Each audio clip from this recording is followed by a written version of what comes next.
All right, welcome back to Microsoft Flight Simulator 2020 World Tour. Last time we had a bit of an abbreviated flight.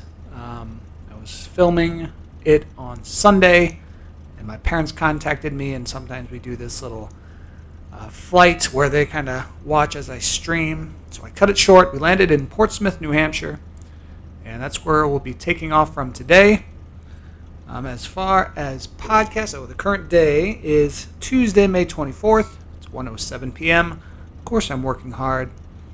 But while I have a little lag time and I can always step away and take care of work while this kind of flies on its own, I thought I'd try to get in a flight. Pretty good weather here in Newport, Rhode Island, and also it looks like in New Hampshire.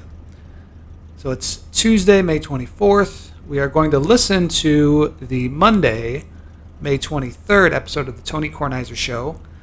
And if we keep going after about an hour, which is how long that show is, probably go to the Sharp and Benning show, the Nebraska radio show. So let's fire up the Tony Kornheiser Show and take off in just a bit here. Previously on the Tony Kornheiser Show. I played soccer when I was a kid before going to high school, and the coach always wanted me to kick field goals because nobody else could kick field goals. I played soccer before I played football, and I made a kick against WJ to win the game. Now, it takes a lot to get the ball down the field. It takes a lot. It takes a guy who snaps the ball, holds the ball. Steve Mead was the holder, and we made the kick. It's a team effort, not an individual pursuit. So I appreciate Scott Podjansen saying that I was a good kicker, but I really wasn't that good. The Tony Kornheiser Show is on now. I don't know. Better than most, I would say. That's what I would say. He kicked for his high school team, and he beat his arch rival with a kick. Come on, Sansi. Take a little credit. So I got a couple emails to read to begin with for the show. This comes from Ashley Keeks. My name is Master Sergeant Ashley Keeks. I'm a member of the United States Air Force Band in Washington, D.C. One of our brass quintets, for those of you who don't know what a quintet is, it's five. Quintet, not a quartet. One of our brass quintets is available to perform musical tributes in honor of Memorial Day. Please see the attached press release for details. Thank you for consideration. Please let me know if you have any questions or require additional information. This was presented to me as if they would come to the house. Would they come to the house? Oh, I think they were thinking that we might actually be in a studio somewhere or something like that. It's very nice. It is very nice. It's very nice. I would be... Set them up in the backyard like Roy Battel? Yeah, I mean, I think it would be great. I think I'd feel a little awkward, to be honest. I think I'd feel a little awkward. Sure. And plus, I'm doing PTI that day, so I feel a little awkward. But it's very nice of Master Sergeant Ashley Keeks. And if other people want to avail themselves of this, they should do it. I got one other email that I thought I would read. I'm just going to read it verbatim.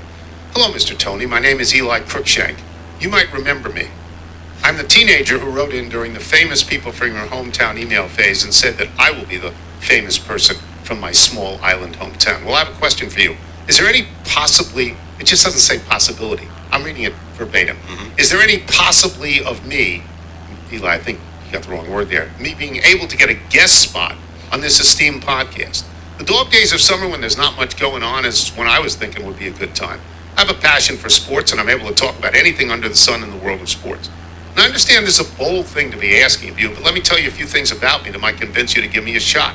Except he says shoot, to give me a shoot. Oh.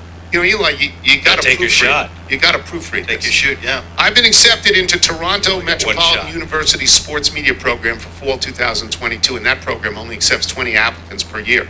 I also make sports TikTok videos about sports. I don't even know what TikTok is. I also have had the one and only Mike Wilbon give me a phone call to give me advice about the sports media world. I'm prepared to attach my resume and cover letter if you would like. In any case, gives me his phone number. Thank you for any consideration you give this. I'm not going to do it anyway. I like that I like that you wrote this. I wish you had proofread it. I think that's lesson number one. Never hit the button on something when the at least two words you have in there are the wrong words, which as a proofreader you would have seen, or hand it out to someone else and say, Mom, Dad, Billy, Eddie, should I send this? But no, because I don't want to talk to you about sports. I will campaign for Eli Crookshank all summer long. Okay. Summer of Eli. So let's hold this. Yes. In case Michael convinces me we should do this. Also, I got this. I got a book. Somebody sent me a book. Not just somebody, Dr. Todd Green. He writes, I'm a huge fan of PTI. However, I've often felt bad for you these last 3 years being stuck in your attic. I decided to send you some reading material to make the time up there go faster. This book isn't about sports per se, but the best of sports often brings out spiritual chivalry. And he gives as an example Nick Foles in the Super Bowl, Willis Reed in Game 7, 1970, etc. Best wishes, Todd Green. It's a book called The Discovery of Spiritual Chivalry. And I've got to be honest about this. I mean, I know what chivalry is. Spiritual chivalry, I could take a couple of guesses. But this is above my head. This is, right, Michael? Yeah. This is above me. So, but thank you, Todd. It's a very nice Todd Green. I'm going to keep that. Yeah, you're entering Chaucer territory for Dad. That's what I do. And I got this from Paul Scoriels in Covington, Louisiana. Dear Mr. Tony, enclosed, please find a tie, a pair of socks, unworn. What were people thinking? And a sleeve of Titleist golf balls from St. Paul's School in Covington, Louisiana. I teach civics government, and I am the assistant golf coach here at St. Paul's. Tanner Rainey graduated from St. Paul's in 2011. Yes, that Tanner Rainey. Wait, I add parenthetically, the one who can't make a save because he loads the bases with walks? Because although his stuff is lively and jumping around, it jumps around a little too much and he gives up everything. Had the pleasure of meeting you guys at Chatter back in 2018. Enjoy the swag. Thanks for all the great laughs over the years. Now, I will be able to use the golf balls. The socks are a little much for me. I'm not going to use the socks. Are they gold toe? They say St. Paul's. There you go. Yeah. Okay. They're nice. You want them? I'm good. Those are nice socks, though. Give them the nice. It's a mid-calf. But I like the tie. That's And I'm gorgeous going to tie. wear Oh, this that- tie on PTI. That is a nice I tie. like this tie, so Yeah. thank you for that. Well done. Let me get into the show a little bit. I have a confession to make that's awful for me. It's just awful. I love the Triple Crown. I do. That's appointment viewing for me. Even though Rich Strike wasn't in the Triple Crown, I felt Epicenter was going to win like Andy did. I always watch. I think NBC does a great job with the Triple Crown. Yes. I stone cold forgot. I had arrived home. I had driven back home from Delaware. I had arrived home in time. I went right to the PGA. I did not remember the Preakness was on. I can't. It's the first time in a real long time. Now, I've missed Belmonts. Because by the Belmont, I've said, okay, I've lost interest. But I don't. Did you watch? Same thing happened in our house. We drove earlier than you. Yeah. We have the PGA on in the background, and you start to go back to NBC, but with all the pre-race, the pre-run, footage, it's great. But then we went back at 7:30 and missed it by 20 minutes. I missed it. Yeah, I missed it. Did you miss it? I did. Similar Missed to it. you. And I like the production of it. I do. I don't tune in for all the preamble to it, but I like to get Tune in for an hour. Yeah, maybe half an hour, 45 minutes, and then I looked up at 8 o'clock, looked at ESPN, and I was like, oh, that's right, I missed it. It was. I missed it too. To be fair, every race I have to look up, when does this actually start? Right. Yes. So I missed that. Oh, they're starting these things 2 hours later than they used to. Yeah. Honestly, they used to start at 5:10, and it's much later than that because of the advent of television. Have we thanked Dave Spector from Bells Up? I don't. We have three wineries. We've mentioned the recent box of that, but Right. you've not read his email or the note that I No, shared. I did not. I did not read it. But Dave, there's three wineries we recommend. Bells Up is one of them in Willamette Valley, Oregon. Willamette, damn it. The Willamette Valley winery itself with Duska Jensen, the ambassador of wine, Madam Ambassador, and Wentzlau Vineyards in California. Those are the three that we recommend. Anyway, Now we need to get your friend's son a bottle of the Candide.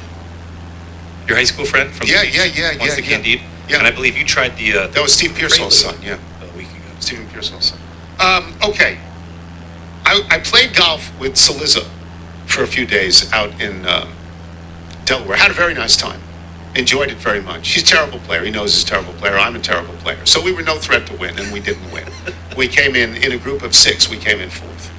In the worst grouping, because we had the highest handicaps, we came in fourth. I had some fun. Ended up playing, and I was really surprised about this. Some of the people in our group were very young, like in their 30s, and you go, whoa. And they're hitting it 300 yards in the air. Okay, they can't control it, but it's an enormous advantage. Did it 300 yards in the air. Anyway, so I had a good time doing that. Somebody is also sending me poppies, not actual poppies, but ceramic poppies. I've gotten 2 deliveries to my house of these poppies. For Remembrance Day. Yeah, I mean, thanks, but enough. Honestly, enough. I don't go up and down the block like the Pied Piper handing out poppies. Thank you. But I think that's enough. Do you hear that? Do you hear Yeah, what that? is That's that? a woodpecker. Oh yeah, we have woodpeckers at our house. I don't like this. So if you go near the woodpecker and you clap really loudly, the woodpecker will leave, which is something. Oh, is that the move? Well, yeah, that's worked before. Like, it's in the back. Yeah, that's noticeable. Yeah, that's. You can hear that on the mic. It sounds like one of those. They drill with the pavement. I'm Jackhammer. like, Come on, Jesse. What you do? she doesn't care about birds. She doesn't care about birds. So I watched so much of the PGA, and we're going to talk about it with Chuck Culpepper and Michael Wilbon, I assume. I don't know if Wilbon watched it because of the basketball, but I think he must have watched some of it. Yesterday started out as a deadly dull day. It appeared that one of 4 people who had never won a tournament before, let alone a major, right? Never Correct. won a tournament before. One of them was going to win. There was a First, guy second named major ever. Mito Pereira from Chile, who I had never heard of until Saturday. I'd never heard of him. I've heard of Joaquin Neiman, but I didn't know there was another Chilean golfer. Didn't know. Mito Pereira. Didn't know. There was Matthew Fitzpatrick from England, who I know. I think he went to Northwestern, actually, for a year. He's been on the Ryder Cup team. I know who he is. He's a pretty good player. Yeah, he's won in Europe a number of times. He's a pretty good player. There was Cam Young, not Cam Smith. Cam Smith is the guy from Australia with the mullet. Cam Young is apparently from America. I was unfamiliar with his oeuvre. I was unfamiliar with Yeah, he that. must not play at Sleepy Hollow. Yeah. He's the pro there? His dad is. Yeah. And Will Zalatoris, who is a rising star. Michael, you think he's a great striker? The boy's not a good putter. He makes you nervous with anything inside of 4 feet, but he totally leaned into the Happy Gilmore's caddy comparisons at one of the recent Masters, and I think he's gained a lot of casual fans for just that. But the most exciting He's thing about 6'1", in 125. the first 2 hours of the coverage, he has to take an unplayable lie, and it takes Yeah, 15 number minutes 6. to figure out how to drop it onto a card pad Pavement. where he's playing off of a seam, and he actually gets it up and down. It's excruciating to watch, and it made the leaders wait, and that, basically a full hole, and that just set up the afternoon. Go ahead. He made the putt of his life on either 17 or 18, a par save. Par about save 12 feet. I-18. Yeah. Or else he's not in the playoff. Or else Justin Thomas wins outright. Because, and for you people who are students of golf who remember this about 20, 30 years ago, whenever it was, Mito Pereira pulled a Jean Vanderbilt. Now, it wasn't as terrible because he didn't have a 3-shot lead, and he didn't roll up his pants and go into the water. He but did not he hit play from the creek. He hit a tee shot into the water. Yeah. And then he got 6. And so he was out. And if Zalatoris doesn't make that putt, Justin Thomas, who finished about 45 minutes before, Yep. is going to win outright. Now, I'm thrilled. I would have been thrilled if Cam Young, for what Michael said, is that his dad's a golf pro. He's teaching golf pro. Justin Thomas, this is his second major, second PGA. The PGA is the least of the majors. There is no argument about this. It's the least of the majors. You argue the other 3. Don't argue this. It's the least of the majors. It's like the Australian Open in tennis. It's the least of them. And everybody knows this. Everybody knows this. But what a delight it is that Justin Thomas's dad, Mike Thomas, who's I think a friend of Bob Dolan's, I think they're pals, he's a teaching pro. He's a club pro. That's what he does for a living. This is what Justin Thomas was born into. So if you ask Justin Thomas for honesty as to what major he'd like to win, I'm expecting him to say this. Well, everybody wants to win the Masters. But after that, for me, it would be the PGA, because it honors my father and my grandfather, who was also a club pro. And am I right on this? You're totally right on this, and for a great player, a household name, a guy who's been number 1, you have to win your second major to become a PGA specialist for now. Totally fine given his background, and you look at his dad as they're starting that playoff, to see his dad sort of 50 yards up, it looked like every scene that you've seen at any junior or amateur golf tournament around. It was completely lovely, and Justin Thomas at the end gave credit to all the right people. Number 1, his caddy, Bones. Jim decision. Bones Mackay, who he said got me off the mat on Saturday night. I was feeling depressed, and he gave me the talk he had to. And they even asked his dad about that. His dad said, I could have given him that talk, but he would have resented it from me. But it was great that Bones did that. So it ended up being a heartwarming story, but you had to suffer through 5 hours of junk because you could not relate to the 4 kids in the lead. Yeah, when it started, you looked at it saying, if this guy shoots close to par, he will win in a runaway. And if you looked at the middle of the round, he had to make a bunch of mid-range par putts, which he did. But you could have seen He made a great par save on 17. coming. All week long, he was playing these beautiful exit left, hold-off iron shots. The driver swing on 18, a lot of people are going to question why in the 72nd hole of a major with a one-shot lead, you're not pulling out something shorter. But again, that's a 528-yard par 4, the hardest hole on the course. So you can understand that doesn't necessarily guarantee even the bogey if you pull out something a little bit shorter driver. But such a quick swing, and where you're taking the drop from the penalty area, it's really hard to make the 5 from there. And he did not. And all 4 of those kids were over par yesterday. So this was a tournament, not that Justin Thomas won, though he wins it. It was that 4 people lost because they let him back in, because he started the day -2, and they started the day -9, -7, -6. And he got to 8 back when you saw some leaderboard checks, and he had a couple of early bogeys. Yeah. But you forget, he had a great Thursday, Friday at the tournament, and he sort of thought the draw sort of hurt him, which he didn't get the 36-hole lead. So we will talk about that at length with Chuck Culpepper, and to some degree, I think, with Michael Wilbon when we return. I am Tony Kornheiser.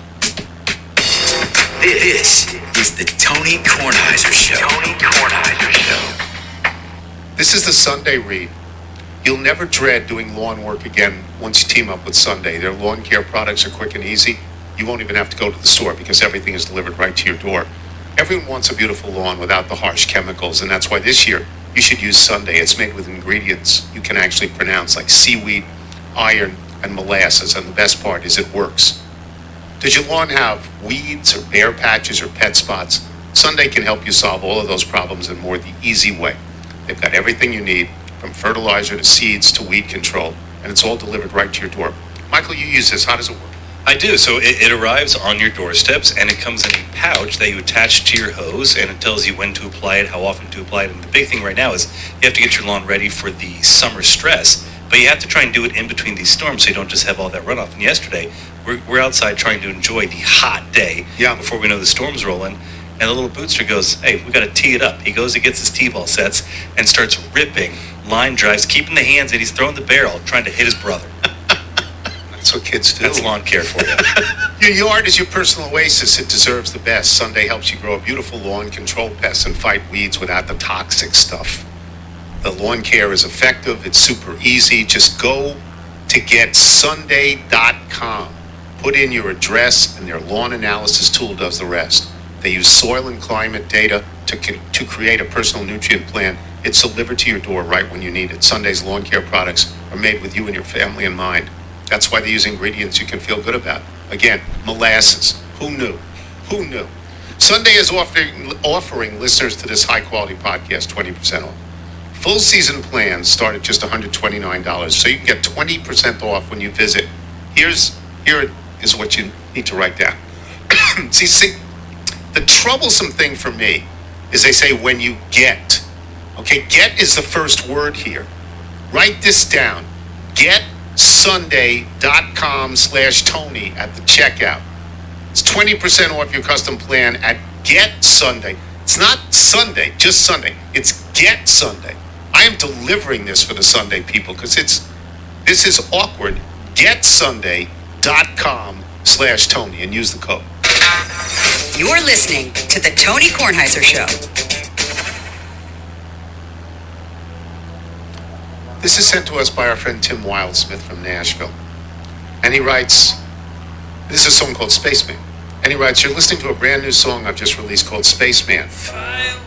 And I can only hope that Noah from NASA gets this song to Farmer Hines so that I can say a real-life spaceman listened to a song called Spaceman while in space. I woke up one morning with the first 2 lines of the song in my head, and the rest of it just poured out of me when I sat down at my piano. Please tell the fellow littles they can find Spaceman wherever they listen to music these days, and I'd love to know what they think of the final verse. The final verse you'll be able to hear at the end of the podcast because we don't do that now. But that's pretty cool. That is cool. We hope Farmer Hines, in fact, hears it in space. Plays it Michael Wilbon. Let us start with the basketball. You are in Boston, so I will start with that series because that at least looks like a series, and the other one really does look like it's over already, which I think comes as no surprise to anybody, but we'll get into that. You, Mike, when the first two games were played in Miami and they were split, you had the sense that Boston might win quickly, might win in as few as 5 games, yeah, and I tried to talk you off that ledge by saying that Yeah. Boston loses games at home and that Miami's not a quitting dog team. So what do you No, think of the they're not. series? Yeah. Well, Miami has an advantage right now, but we don't know. Health is a really huge part of this series. Jimmy Butler did not play the second half. Right? And I think Miami tried to protect him and them by saying, okay, no second half because we have a 15-point lead and we can win this game and stash you. And it turns out they did, even though Boston got within a point and it looked like they had all the momentum going to come back with a 26-point deficit and win. But Jimmy Butler, he said yesterday, telling the coach he's been playing. Kyle Lowry played, he played a lot. He came and played the big minutes in the fourth quarter in game 3. So, but we don't know what their situation is, how effective they're going to be tonight in game 4. And on the other side, Jason Tatum had to go out of the game. Marcus Smart had to go out of the game. That's right. That's right. And Boston's not going to win anything if they are reduced. So I think Miami's got an advantage right now, Tony. And we're going to see, tonight's huge. I mean, if Boston's not coming back to a 3-1 down if they lose this game, 2 of the final 3 in Miami. I don't think. So this is huge. And Boston has nobody put itself to blame. They came out. They didn't get off to a good start. They were lethargic at the start of the game. It's 24/7. Yes, they didn't. They didn't play the start of the game. And so I don't know. I don't know what to expect tonight. I got to see who's going to line up, and who's going to look like they've got relative health. All things being equal, I think Boston is a better team. Not by a lot, Yeah. but by a little, all things being equal. But I don't know, and I agree with you, this has to do with the severity of the injuries. One thing we have seen over the course of these playoffs is that Boston, with their backs to the wall, can and will win. Miami hasn't been in that position yet, so we don't know, right? We don't know. We don't. And Boston has done that. I expect the Celtics to win. Maybe even big tonight. That's what I expect. But I expected them to win. The other night, we have to pick these games right as we're going to tip-off on our countdown show. And I said, I expect Miami to be tougher. I expect Miami to play with grit. I expect Bam Adebayo to have a huge game. He did. I said, I expect all of that, but I'm going to pick Boston to win this game. And when Boston got it to 1 with 2:30 to go, after being down 26, and Jimmy Butler's not on the floor, I said, okay, if Boston wins this game, it's going to swing the series. Miami's Yes. not going to come back. That's right. You're right. But they couldn't, Boston couldn't cash it. So it's got some drama. It's got lots of high-level play. It's got, contention and intensity. It's got what you'd expect from the Celtics, one of the 2, most important franchises in basketball, and a team still led by Pat Riley. So it's got all of that, and it's very entertaining. I like Miami as a team. I've always liked them, and I point this out to people when they are dismissive of Miami, that not only did Miami win the East this year, Boston may look better, but they haven't won. Miami has shown you that when push comes to shove, they can actually win. Yeah, and this group has done that. They got to the finals with Jimmy Butler leading the way 2 years ago. That's right. So, That's right. yeah, they have them. And Boston, Tony, has failed.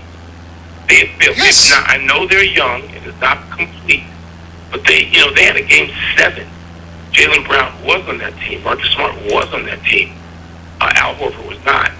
and Jason Tatum might have been a rookie. But they lost the game 7 at home in the conference finals to LeBron. And you could say, well, wait a minute, they lost to LeBron. All right, but that they have been in big moments and not gotten it done. And this is supposed to be the time where they have the best record in basketball the last 40 games. The best record. Not Golden State, not Phoenix, Boston the last 40. And so this is their time to get this done. They went into the playoffs without Robert Williams, but they had him. He did not play in Game 3. I expect him to play tonight, but part of the problem is they think he's trying to come back too quickly and has aggravated that knee. So we don't know what his status is either, not yet. Let's go to the other series, which is a non-series at the moment. Yeah. That's 3-0, and Golden State's going to have 2 more games at home if they need them, and that's already 3-0. And you want to explain what your thoughts about that? Yeah, well, they're better. Dallas isn't as good. Dallas isn't good enough, and Dallas isn't even supposed to be in this position. The Phoenix Suns are supposed to be in this position in a real series, in a real tight series. So, those were the equals coming into this playoff. Phoenix and Golden State. And so, when the Suns inexplicably just died, the Dallas Mavericks were a year ahead of time. And so we see that occasionally. We saw that going back to Michael Jordan's Bulls, where they got in maybe a year earlier than people thought, and they couldn't deal with Detroit.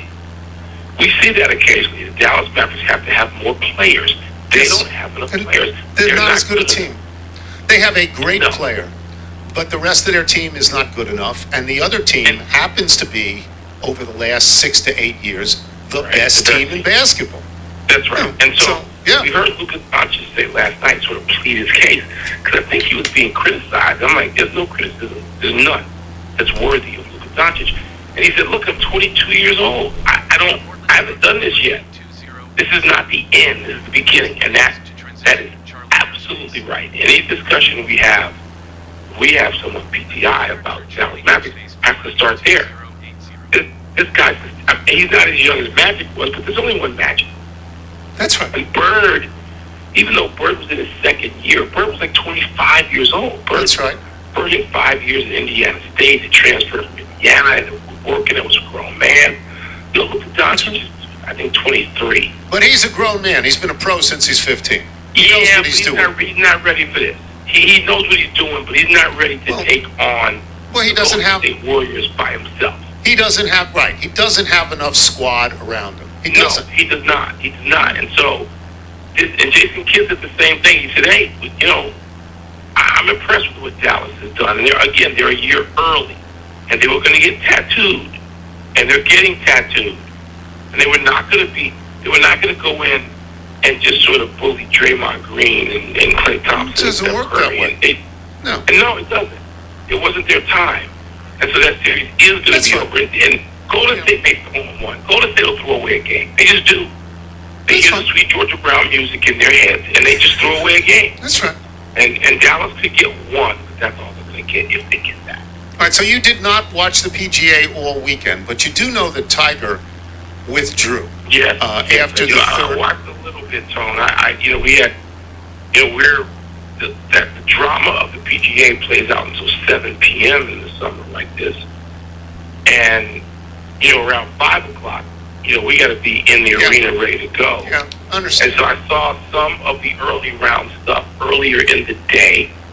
And then last night, after 3 flights in 3 days, I was dead. And I was sitting in front of the TV. I knew it was coming to a head. I want to see Justin Thomas because I really like him. And the next thing I knew, it was 9 p.m. and I had slept through the playoff. And so, I didn't know there was no watching that for me last night, and I'll have to catch it somehow. I got DirecTV in my hotel suite here, too, in Boston, but they don't have the golf channel, which is insane. So I could not do golf. I'll say this again. I said it last week. That live from show, when they wrap it up and they sit down and they talk about that's a great golf show.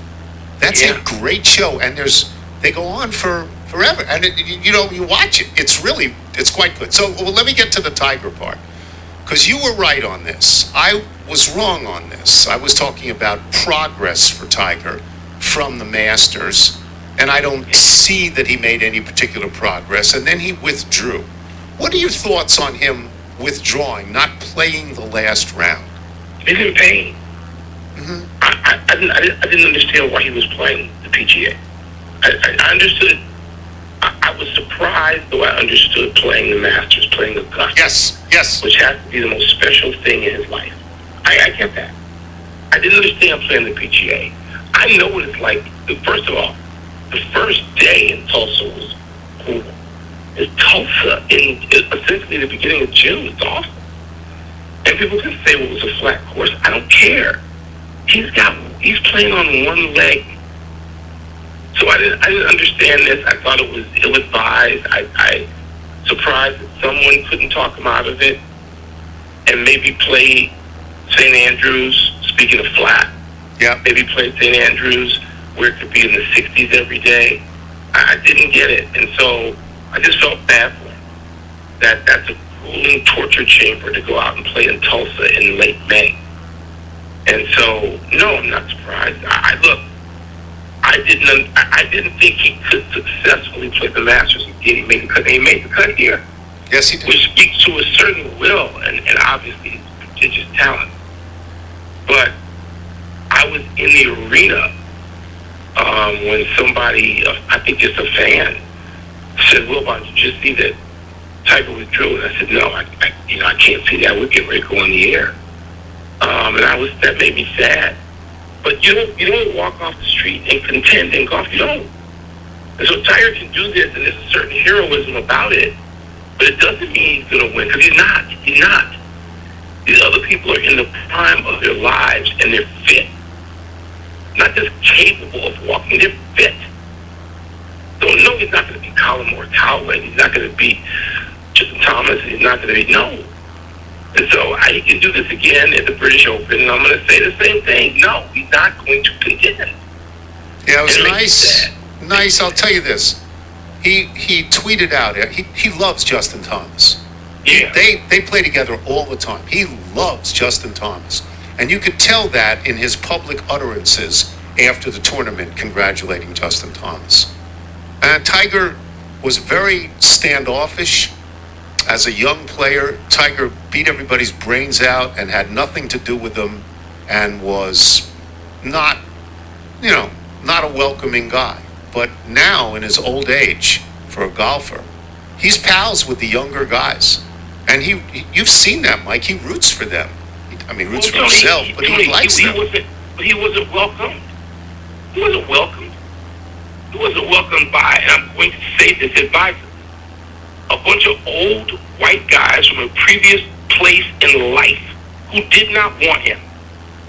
There were some who did. There was Jim Furix and whoever. Most of them, they didn't want him. Buzzy Zeller, they didn't want Tiger Woods. They didn't want this young brother rolling out there, 19 and 20 years old. It's just the greatest 10 years of any athlete. That's right.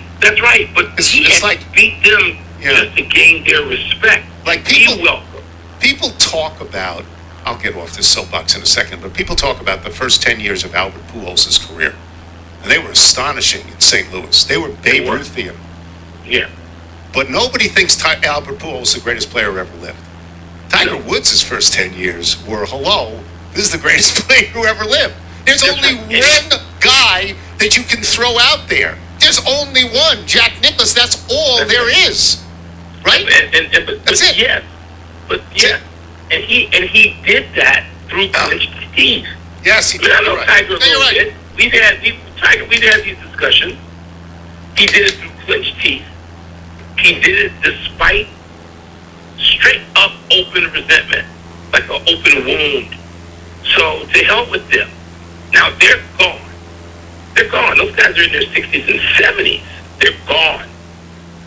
And some of them, I guess, some are in their 50s. And they're out of there. And so the Tiger now is welcoming. Yes, he's in his old age and he's mellowed to some degree, but he's also welcoming people who idolized him. They did. They grew up wearing red and wearing Nike shoes and wearing the stuff that he pushed. So those guys grew up saying, Mr. Woods, you're my idol. Can I play around with you? That's not what he encountered on the tour when he got there. So, yeah, it's natural that he embraced them and loved them and have a certain respect. And first of all, Tony knows them. He knows them. And so good. But that's not what he encountered when he got there. And so if Tiger was stand up, first of all, that seemed, from what I know of him, and again, I know Tiger a little bit, I've been around him, that's probably who he is anyway. This is what I was going to say. Let's look at all of it. Tiger Woods understood that he was fueled by anger, much like Michael Jordan. They are the same person. And so when this thing set up that way, Tiger Woods said, okay, I'll do it this way, and it'll make me better. I mean, it didn't happen to Tiger alone. Tiger was part of it because he knew that would make him better. Well, no, we're going to disagree fundamentally there. No, Tiger didn't do that because Tiger couldn't know what that was going to be. Tiger got that. That's what was put in his face, like a lot of us. Okay, so Tiger, but he used it. He turned it around. Yes, he used it. Yes, he turned it. I know what it was like for me to walk into a press box when I was 21 years old in 1980. There were people, and I won't name them, even though we know them, who didn't want me there. So I didn't go in there thinking, I'll use this. I was greeted with that. And I didn't want you there either. Luckily, I know you did, and you wanted a lot of us there. And so that... I didn't even want to be there. Actually, I said, can Wilbon do this event? Because you wanted to be in an attic, even in 1980. All right, I'll talk to you later. But that was, just to wrap to the point on this for me, I like seeing this Tiger too. Yeah. I like seeing this guy. I'm not going to say he wasn't cantankerous as a young guy, because he was. But for all the people who wanted to, who had resentment, didn't want it because he didn't look like them and didn't vote like them, he probably did. Yeah, he voted just like them. Who got the best of that? Who won an argument? I'm sure that, like every other golfer, Tiger believes he should not have to pay income tax. They all believe this. All of them. Amazing. It's just, wait, and you say to them, wait, this is income. Well, we don't have contracts. Well, it's not contracts. It's income. It's not contract tax. It's income tax. All right, I'll see you later. Yeah. All right, Tony. Goodbye. Michael Wilbon, boys and girls. We'll come back with Chuck Culpepper. I'm Tony Kornheiser. You're listening to the Tony Kornheiser Show. This is sent to us by Matthew Shell, who writes, "How have you been? Please may I share with you a new song of mine for you to consider for the show. It's my next single, Sweet Dreams.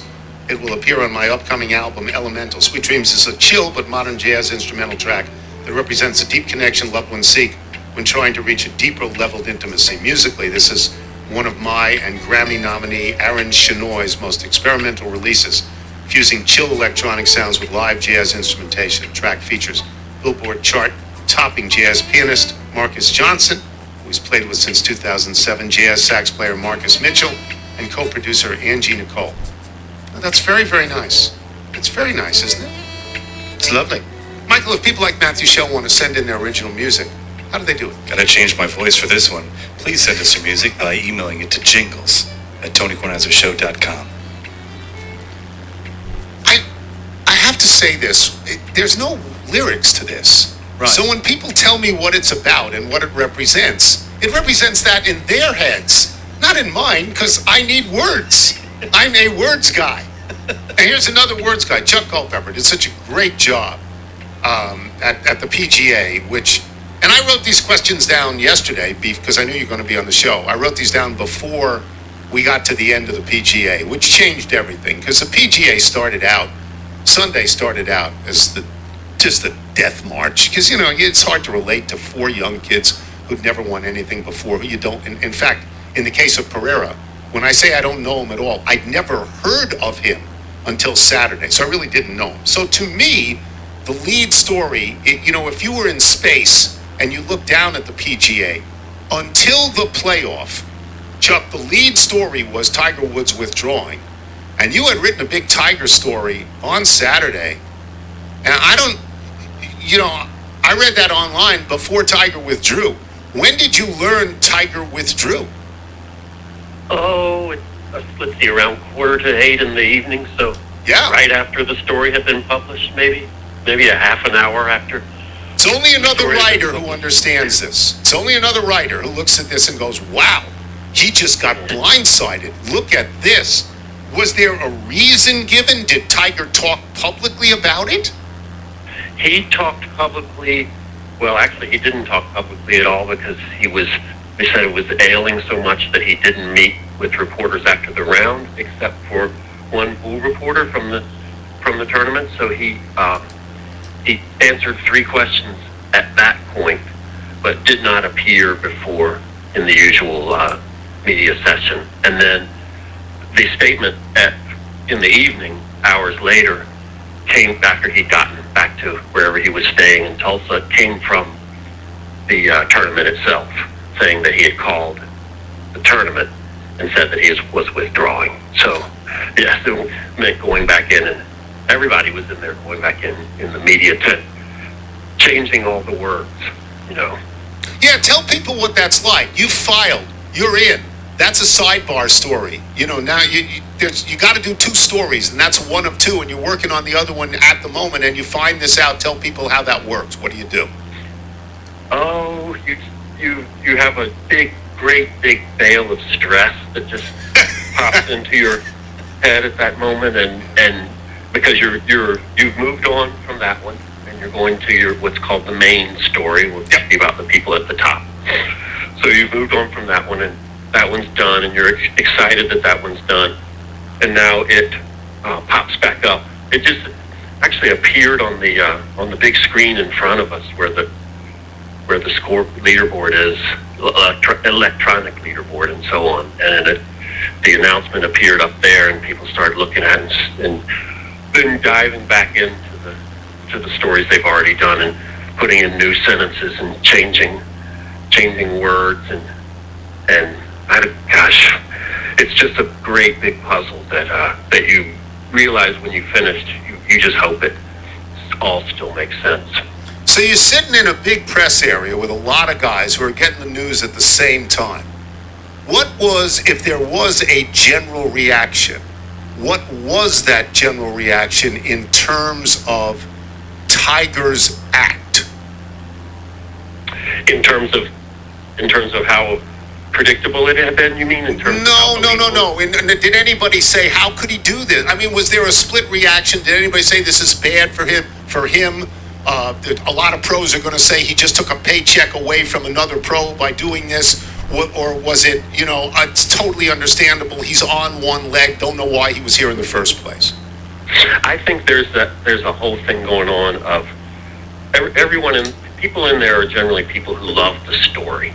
The story is paramount. The story and the idea that he's doing this is such a story. I was talking to the great Dave Kendrick a few weeks ago, and he was just marveling at what a story it is. And I think that prevails over everything else. The idea that we will abide this and that and the other thing to get to follow this story. And it dovetails so much with who he is, and how, stubbornly he will fight. And if there's any kind of, I don't hear any kind of disgruntlement over how it unfolded. I didn't hear any. Okay, that's good to know. Tiger is, and it's worth pointing out, and we just talked to Wilbon about Tiger for 10 minutes, but it's worth pointing out that even in his dotage as a golfer, he is so larger than everybody else put together. Right, Chuck? He's it. Isn't it just an unprecedented construct? There's nothing like it. There's nothing that I don't think that's ever been like it. And I wonder sometimes about, go back to Jack and Arnie, fans always felt like they knew them. Tiger has become somewhat the same, or very much the same. And I wonder about what comes next. I think of that great beer commercial from the Super Bowl that has Serena Williams in it and Peyton Manning, Jimmy Butler, Alex Morgan, and you see Brooks Koepka over by the pool table. And here's one of the best golfers ever. He's got 4 major titles. Probably will get more at some point. And I look at that commercial sometimes and I think, here's all these stars, and then I wonder how many people, casual sports fans, know who that is over by the pool table. And so the same thing was sort of in play yesterday as well, as you were saying, with the kids at the top, the 4 20-somethings. There's so many tremendous players, but I wonder how familiar they are to the general public. And I was standing out at brutal number 6 for about an hour or 2 on Saturday, listening to people talking. They didn't know who a lot of the players were, coming through. They knew who Rory was, and maybe JT, Justin Thomas. But, I just wonder, I've never seen a sport have a situation like this where one person is so much bigger. And, I can write something about the leaders, and I can write something about the guy in, what was he in the Masters, 47th place, or whatever place he was here. And the traffic on the latter is bigger than the traffic on the former. I'm not exaggerating at all. I had never heard of Mito Pereira. I've never heard. I know who Joaquin Neiman is. I've never heard of this guy. And then it's, and then as soon as it goes in the water at 18, you go, oh my God, it's John Vandervelde. And if Zalatoris doesn't, and he's not a good putter, if he doesn't make that putt on 18, Justin Thomas picks up that cup, and you go, what? Who won? How did this happen? Right? I mean, it's bizarre. Right. It was bizarre. And there was something on Thomas's look when he finally finished it off with the 1-footer on the 3rd hole of the playoff. And he looked like, to me, oh, isn't this bizarre as well? Yeah. So with the way he was laughing, kind of had that look about him. And Pereira, it's intriguing that we might remember him a lot more for doing what he did or people in general might remember him a lot more for that than for winning had he won. Because think about the previous PGA playoff between Keegan Bradley and Jason Duffner. How many average sports fans remember that one? And remember that Keegan Bradley won a major. Yeah, 0 would be the answer to that. 0. So now it's Vandervelde. Pereira. Yeah, I mean, it's on your racket, son. It's on your racket. You just have to par this hole. It's a hard hole, I give you that. But all 4 of them were over par. This is the tournament. I'll ask this instead of saying it declaratively, as I said before. It strikes me this was a tournament that was lost rather than being won. I think that's right. There's this moment where they're at 9 under, 7, 6, and 6. It's about 3 p.m. Central Time. And the other guy's at 3. The other guy's at 2 or 3. Right. Maybe 2, yes, even. And they had separated themselves, the 4 of them. And, you had to think the champion was going to come out of that mix. And to sit there at that point and say, well, actually the best score today is going to be 5, that would have been, inconceivable at that moment, I think, or at least far-fetched. So, it's understandable, all of it. They had, I think, their total number of majors among them was, for Pereira was 2, for Zalatoris, I think it's 8. Fitzpatrick had 28, so he had the most, but very little experience in contention among the 4 of them. So it's kind of like you say, okay, that's what the game does, or at least that's what it used to do a lot before these 20-somethings got so good. It's just odd that it did it to all of them. Well, Justin Thomas said it a couple of times. He said, it's not that I thought I would win, but I saw the people above me, and I knew they had never won. So that's why you think you have a chance, right? I mean, but what he was saying was, let's see them hold up under the pressure. And they didn't. To varying degrees, they didn't. I think we've come to think that people don't do that as much anymore. There's that whole theme of college golf has gotten so much better. These guys are so much more prepared. Look at the major winners across recent years. Morikawa had not contended and wins the PGA. I think we'd stop thinking that it works like that, where you have to learn how to be in contention. And yesterday, I think we learned again that it's like that. All right, I'll get you out of here on this. You got any hot Phil rumors? I mean, there must have been the talk of the writers. What's going to go on with Phil? You got any thoughts about when and if we will see him? I think it's a case of reclusiveness that's been pulled off so successfully that I actually have no idea, and I did not speak to or listen to anyone who seemed to have any idea. Yeah, Next, I guess we factor in whatever's going to happen with that event on the other tour, and absolutely any outcome to that is plausible. Yeah, no, I agree with that. And what I was saying before was the PGA went to sleep last night very happy that this kid won, because his dad was a pro and his grandfather was a pro, and he's never leaving this tour. So that's the best possible outcome they could have out of this major, because it takes away the Saudi tour, right? It takes away that headline for a little while at least. Right, absolutely. Yeah. Absolutely.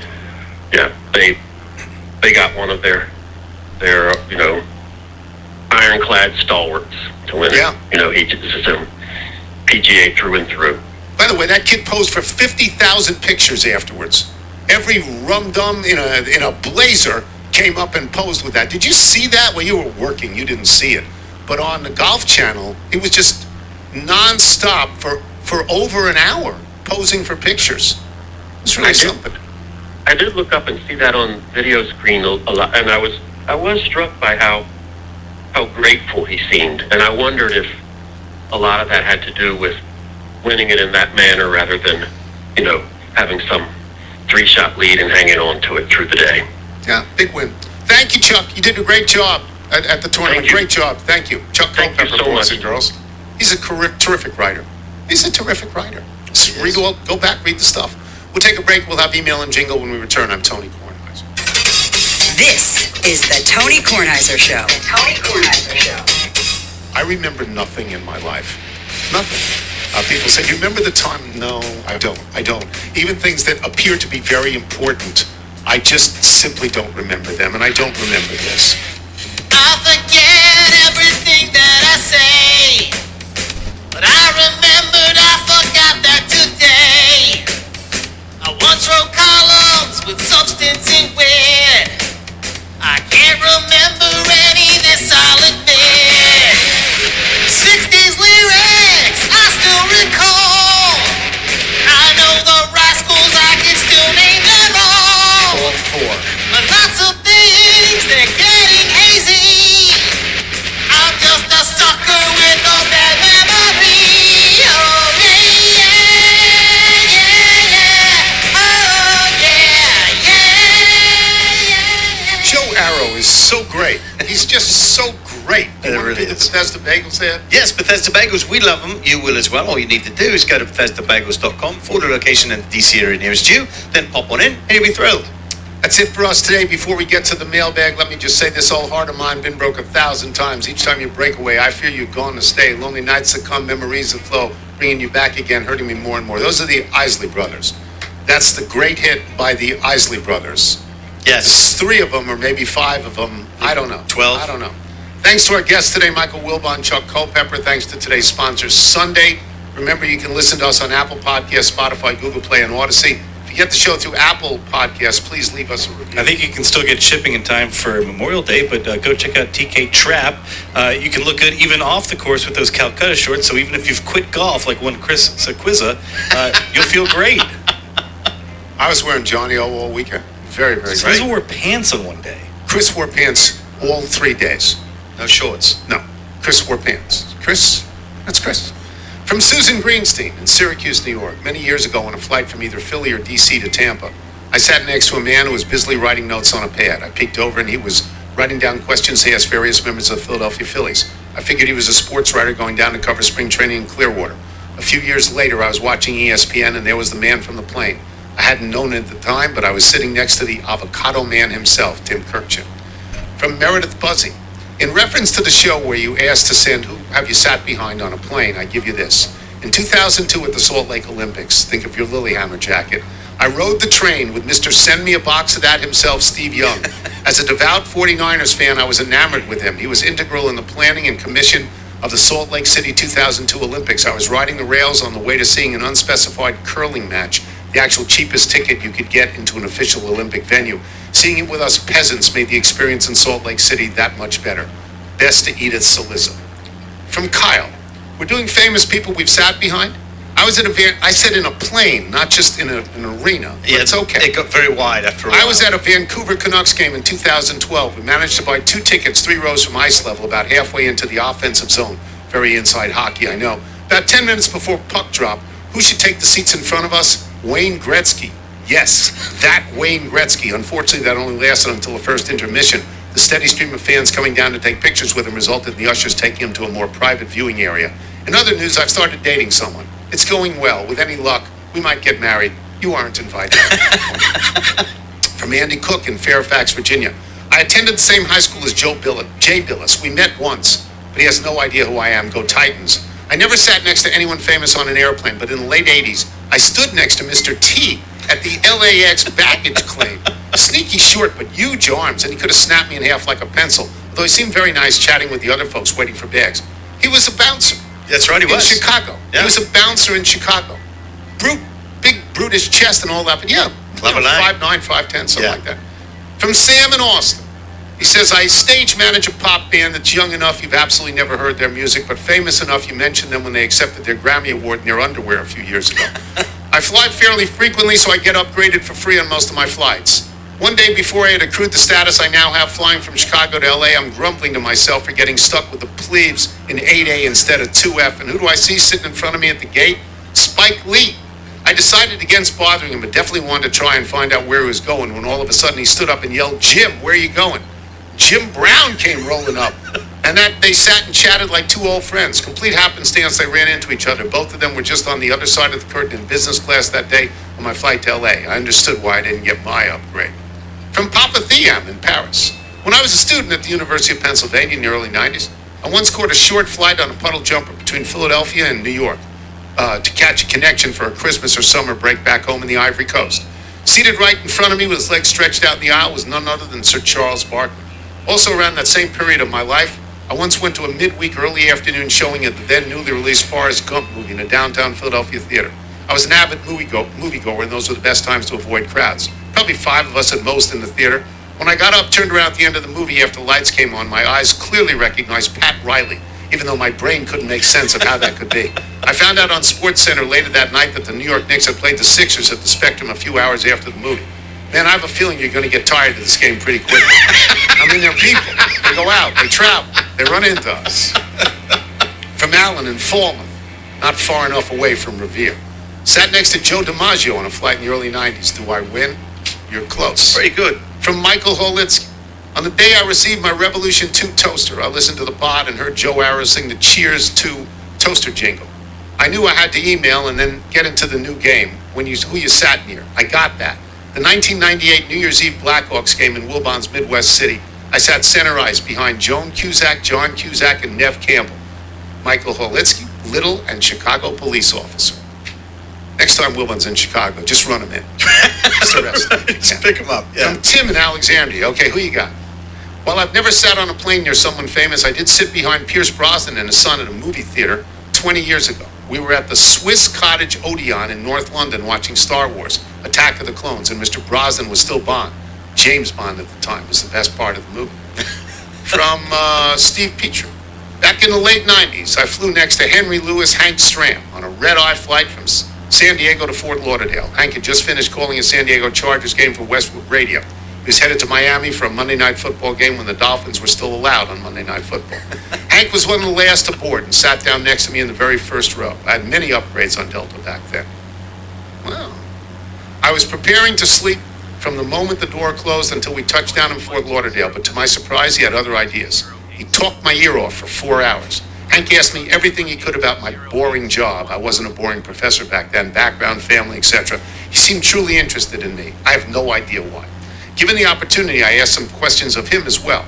which he was more than happy to answer. As a Dolphins fan, I had to ask him about the famous Christmas Day Kansas City Chiefs Miami Dolphins playoff game from 1971. Even though that game was played over 25 years prior to our meeting, I could still sense the pain the loss had left him with. My wife picked me up at the airport, and when I told her of my exciting adventure, all she could say was, "Hank who?" Steve Petrie, University of Denver. Let's do one more or so. Maybe one or two. Joe Shannon in Catonsville, Maryland. About 10 years ago, a buddy and I are sitting behind home plate at a nose game at Camden Yards. Bottom of the third, he elbows me in the ribs. "Hey, there's Wonder Woman." Sure enough, in the section to our right, Linda Carter. Yeah, that Linda Carter. Blue jeans boots, a white button-down shirt. Is it wrong I still remember what she was wearing? Stunning. She left abruptly in the fifth. Lasso of truth, baby. Lasso of truth. 94 MLB All-Star game at Three Rivers in Pittsburgh. I sat right behind Meatloaf. He sang the national anthem. He sat front row, first base dugout. I sat immediately behind him in the last row of the upper deck, section 542. We didn't get a chance to chat. These are good, right? Yeah, although I will say we got a lot of, "Hey, I was standing next to so-and-so at the urinal." Please. No, we don't do that. That's not the ones we're looking for. One more. Scott in Haymarket, Virginia. One October afternoon, I found myself boarding a fake boat on a pirate-themed ride in Florida. The fake boats are divided into two sections, and the group I belonged to was large enough to fill an entire section.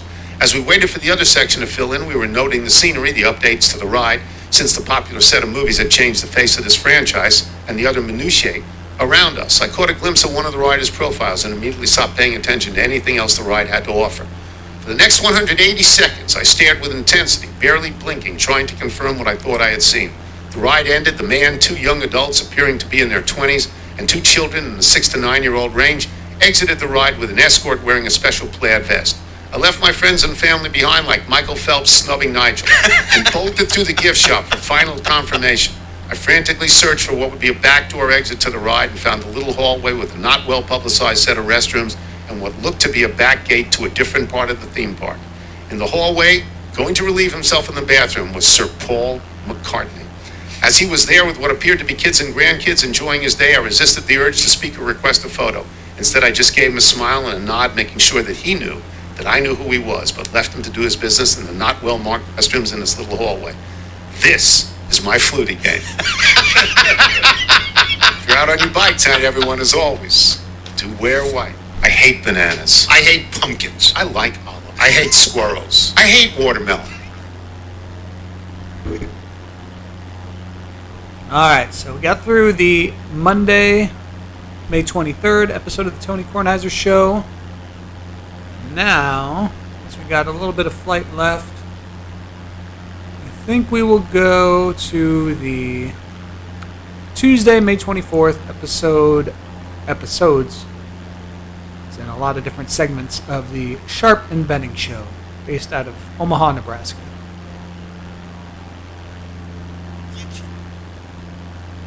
Giroux. Center point Forsling. Shoots. Save man. Rebound loose on the side of the net. It stays out. It's bouncing around. Cirelli grabs. The penalty is up. Cirelli shoots it toward the open net. It goes wide of the net. It comes right in front. Pull on. Score! Pull on! Empty netter! Vasilevsky is incredible.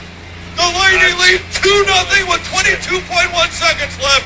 8 seconds to go. Vucinovic again. Broken up by Kadri. He sends it towards the net. It's wide open for Rantanen. He puts it in. And that'll do it. With 1.1 seconds to go in the third period, Mikko Rantanen with an exclamation point. Gets double teamed, throws it out to the corner. Grant Williams or Pritchard. He'll try a deep three. Got it. And Pritchard is allowing teammates to just keep those guys in the game and not call a timeout. That would be the worst thing that could happen. Happ breaks one in the air, deep right field. Back is Aquino. Get out the tape measure. Long gone for Ian Happ. And the Cubs lead it by a score of 7-3. With Mark Pryor taking over. First pitch to Mookie Betts, fly ball to right field. And Soto can't find the ball. Now he comes back in. It's off of his glove. Taylor will score. Lux around, and for Lux will score. Down to second goes Betts. So Soto just misjudged it. Couldn't see the ball in the twilight to begin with. And when he finally did see it, he came inside and he just boxed it. Runners on second and third and 2 outs. The pitch. Alonso hits it high in the air. Deep to left field. Rupp is back onto the track. Looking up. That ball's gone. And the Mets take the lead in the top of the third inning. It's 5-2 Mets. And the 1-2 delivery is hit hard and deep to left field. Get up! Get up! And it is gone! A walk-off grand slam home run for Paul Goldschmidt.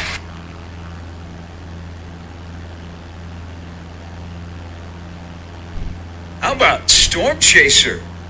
Radio voice Jake Eisenberg. Last night on Pete Alonso's 11th home run of the year out in San Francisco. You go, Jake. Who is filling in on some of the New York Mets broadcasts whenever they go west of the Mississippi and Howie Rose doesn't travel. Jake steps in. Look at that. He's reached big time. He's in Shane's montage to open up the show. Tell you what, man. We always cheer for the guys that we have a local affinity for. Kevin Cooper's, the Lane Grindles, the Nick Boss, the Jake Eisenbergs, the Gary Sharps. We cheer those guys on. Why, thank you. You weren't cheering my basketball team on last night. Nobody was. I wasn't even cheering my own basketball team on. That was a hideous start and a feeble effort at the Garden last night. Yeah, NBA's got some issues. Yeah. I don't know how they're going to figure this out because you're on the verge of Golden State dusting off Dallas. You hope it's close, but even if it is that going to hold you? And I don't understand why Miami and Boston just can't be competitive. Because neither of them have been great on any given night. It's just one's been really, really bad. Mm-hmm. Can they be average on the same night? I don't think so because maybe average on the same night gets you a 4 or 5 point game. So I'm embarrassed by the Heat last night. I mean, that's just, I knew Boston. I said that yesterday. I said Boston's going to come out and they're going to try and blow the Heat out right away. I actually said they're going to blow them out in the first quarter and then the Heat. Vegas agreed with you. The line was 7 for a reason. But that they didn't even show up. I mean, the fact that Miami the starters had 18 points. 18 points! Yeah, they were balling. I mean, thank God they got to 82 because they once scored 79 in a playoff game against Philadelphia. But in this series, which is kind of a rock fight, and the guys are battered and bruised, and they only have a day off, and that benefits Boston more than Miami. But you've had leads of 20, 34, 26, and 32 in the first 4 games of this series. When the NBA playoffs this year have been good, they've been very good, but boy, when they've been bad, they've been really bad. And over the last 17 playoff games, the average margin of victory is 19.8 points. Yeah. And during that stretch, we've had, as clarified, 7 clutch minutes of basketball. So the injuries, and then you have the 3-point shot, the games just get further and further apart.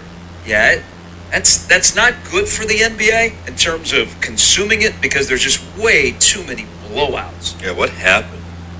I think injuries are a big factor. Yeah, it's supposed to be tight at the top. You know what I mean?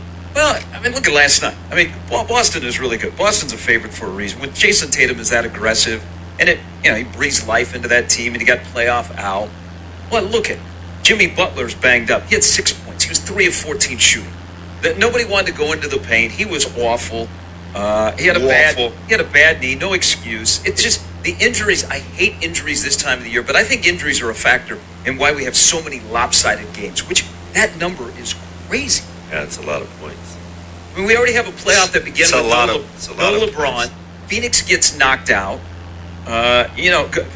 People are. Let's just hope Golden State Boston would be, the matchup. I guess that the NBA would really, really like. That number, it makes you appreciate, we went through the NFL playoffs. Remember all those close games? Yeah. We didn't have any blowouts in the NFL playoffs. Well, I know we're not harking back for, Memphis and Minnesota. Kind of. I would like a close game. I like clutch minutes. Just give me something at the end. But, because last night, you do this with your team. We all do this. It's a Monday night. I got nothing going on. I'm kind of... I was preparing myself for what might happen, but I wanted to sit down and watch my team play. I cleared out the schedule. Man, they didn't even score it. They didn't even get a point. I got a point in the first 8 minutes. They didn't have a field goal. It was bad. Good on Boston. That's who Boston is. But thank you, Miami, for not showing up. Yeah, that's bad. No, we had another staff meeting. Coach Lamont had the television on in the background. I don't think anybody even paid any money. Like, I don't know. It's part of it is the way both teams play too. Like they can suffocate you. They don't shoot it. They shoot it a ton. It's like it has potential to look.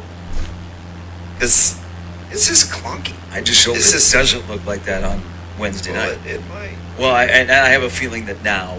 Stop! It's the best of 3. You're good. But you don't win on Wednesday night. You're not beating Boston twice in a row.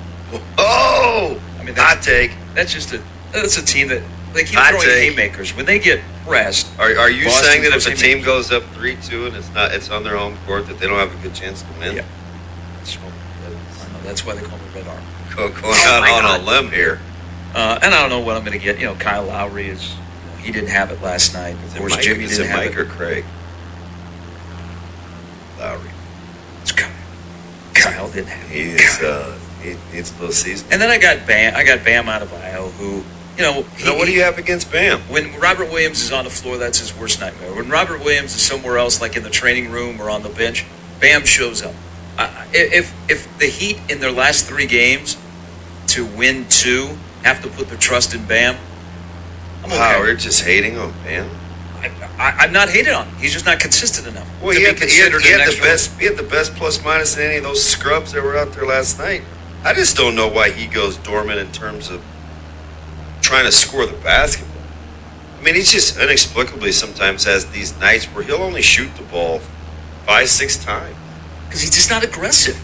Like last night, I mean, nobody on the Heat were aggressive. They didn't want to go into the paint at all. And Robert Williams played well, and Al Horford played well. I mean, Boston played a really, really good game last night. They had to play a game when you're pressed, they show up like that. And again, when Jason Tatum is rolling, he breathes a whole new life into that team. And then even Peyton Pritchard looks like an NBA All-Star out there. Hey. But when Robert Williams is on the floor, he just causes Bam problems because he's a guy that can see eye to eye with him. When he's not on the floor, Bam Bam performs well. Look at the other night. I don't know. I'm frustrated because I'm okay 2-2. I thought that would happen. I mean, they knew the series would be tight 2-2. I just didn't. That kind of a performance last night is just, he got drubbed. One for the ages. Get drubbed and knew they were going to play like that, and you couldn't match them. That's a demoralizing feeling. Man, I haven't had one of these mornings where my team got beat in a minute. Well, you're very lucky. But we have those clunkers. But that just felt different last night. That clunker felt. But you've seen that before, though. That's 68-39 on the board. But you've seen that before. You've seen them go out and just inexplicably. Did you not watch games 3 and 4 in Philadelphia? Like you guys are capable of it. Game 3 though was the 79-point just explosion. It's like 79 in the NBA game. It's almost like sometimes they just look like they'd rather be someplace else. Maybe they're pacing themselves. They played 13, 15, 27 guys last night. Yes. I think they played 12. The only guy that didn't play was like, Hero. Like Gabe Vincent played like 30 some odd minutes. He might have been the only one in the 30s. Like, they waved the white flag early. Yeah, I thought they should have pulled Butler a little bit earlier. But here's the thing. How many minutes did he get? In the 20s, right? Yeah, he didn't have it. They managed him pretty good. But for the Heat, all that matters is what happens next. I mean, you watched this game, you got on the plane, you went home, you woke up this morning, and you're like, so whatever, it only matters what happens next. So that's what I have to live with. But I don't like the fact that the game is Wednesday. You need one of those hockey schedules where inexplicably you sit. Yeah, or the NBA has been kind of like that. But all of a sudden the NBA is like, no. We must start the NBA Finals on June 2nd. But the end. So that's a question because we do have NBA fans that listen to the show and we talk about the NBA. But the story is about the blowouts. Games get away pretty quick, and we know this when you're watching a game. Even your team, like I hung around for a while, and then I finally had to turn it off. I had to go watch something else. Well, there was baseball going on, so I went and watched baseball. But if the game is a blowout, you're flipping the channels if that's not your team. I don't care if you love the NBA or not. That's a bad problem for the NBA. But all of these injuries, I think, have really contributed to games that get one-sided. And then, again, look at the three-point shooting. Games get out of hand quickly when you're banging 3 after 3. I need a hero. All right, coming up on the show as we welcome you in to Sharp Betting in the Morning. I feel like we should have, after the news last night by Trev Alberts, we should have, the three of us, gone outside and released a balloon. Throw the chapeau! No. Or sucked helium to do the show. Well, I mean, we would probably get scorned because we're stealing the helium that is very little left and we need it for our hospitals. oh, is that what it goes to? Some still, I believe. But it will not be going to balloons that are inflated that you can let go at Memorial Stadium. Yeah, in news that least moved the needle. Oh, no. The balloons was one of them. Oh, we're going to talk about the 99 balloons that are going away. Who are you, Nina? Well, that is not the Lufta.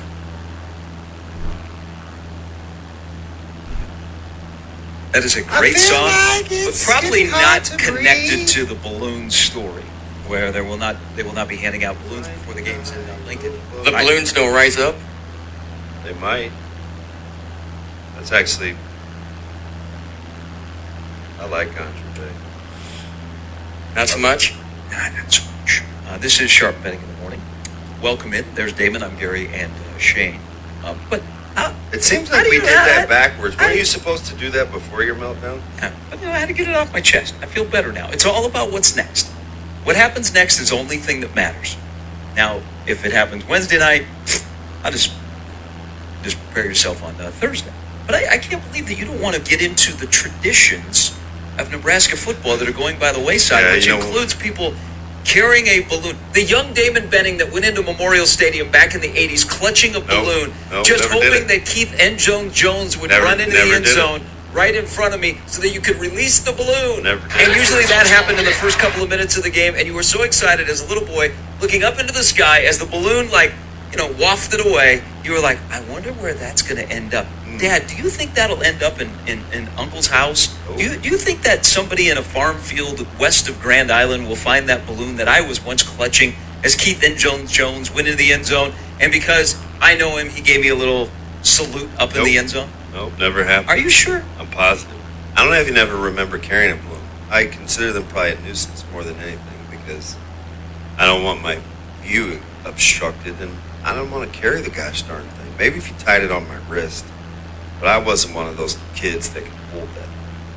But I don't, listen, I'm the worst person at this because you know what I care about? Playing.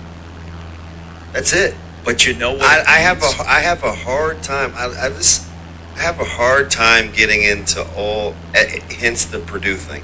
I have a hard time getting into all the other stuff because I've never morphed into a fan. I'm not even any fun when it's my own teams. I still think like a coach or a player. So I don't, it's like you're speaking Portuguese to me. I can appreciate it because I need you. Like I made a nice career out of having fans. I just cannot think like that. So I'm no fun. I want you to blame the helium shortage on Purdue. No, because are they producing any hydrogen or something else? What else can they use that's, they do any of that in West Lafayette? They're very much they're an engineering school. Yeah, so they can, don't we produce hydrogen? Yeah, apparently they've stopped. They're not going to give in to Nebraska. I'm kidding. So there's a helium shortage. There is no. Can we not use hydrogen? I think it's not knowing the whole. I think it's combustible.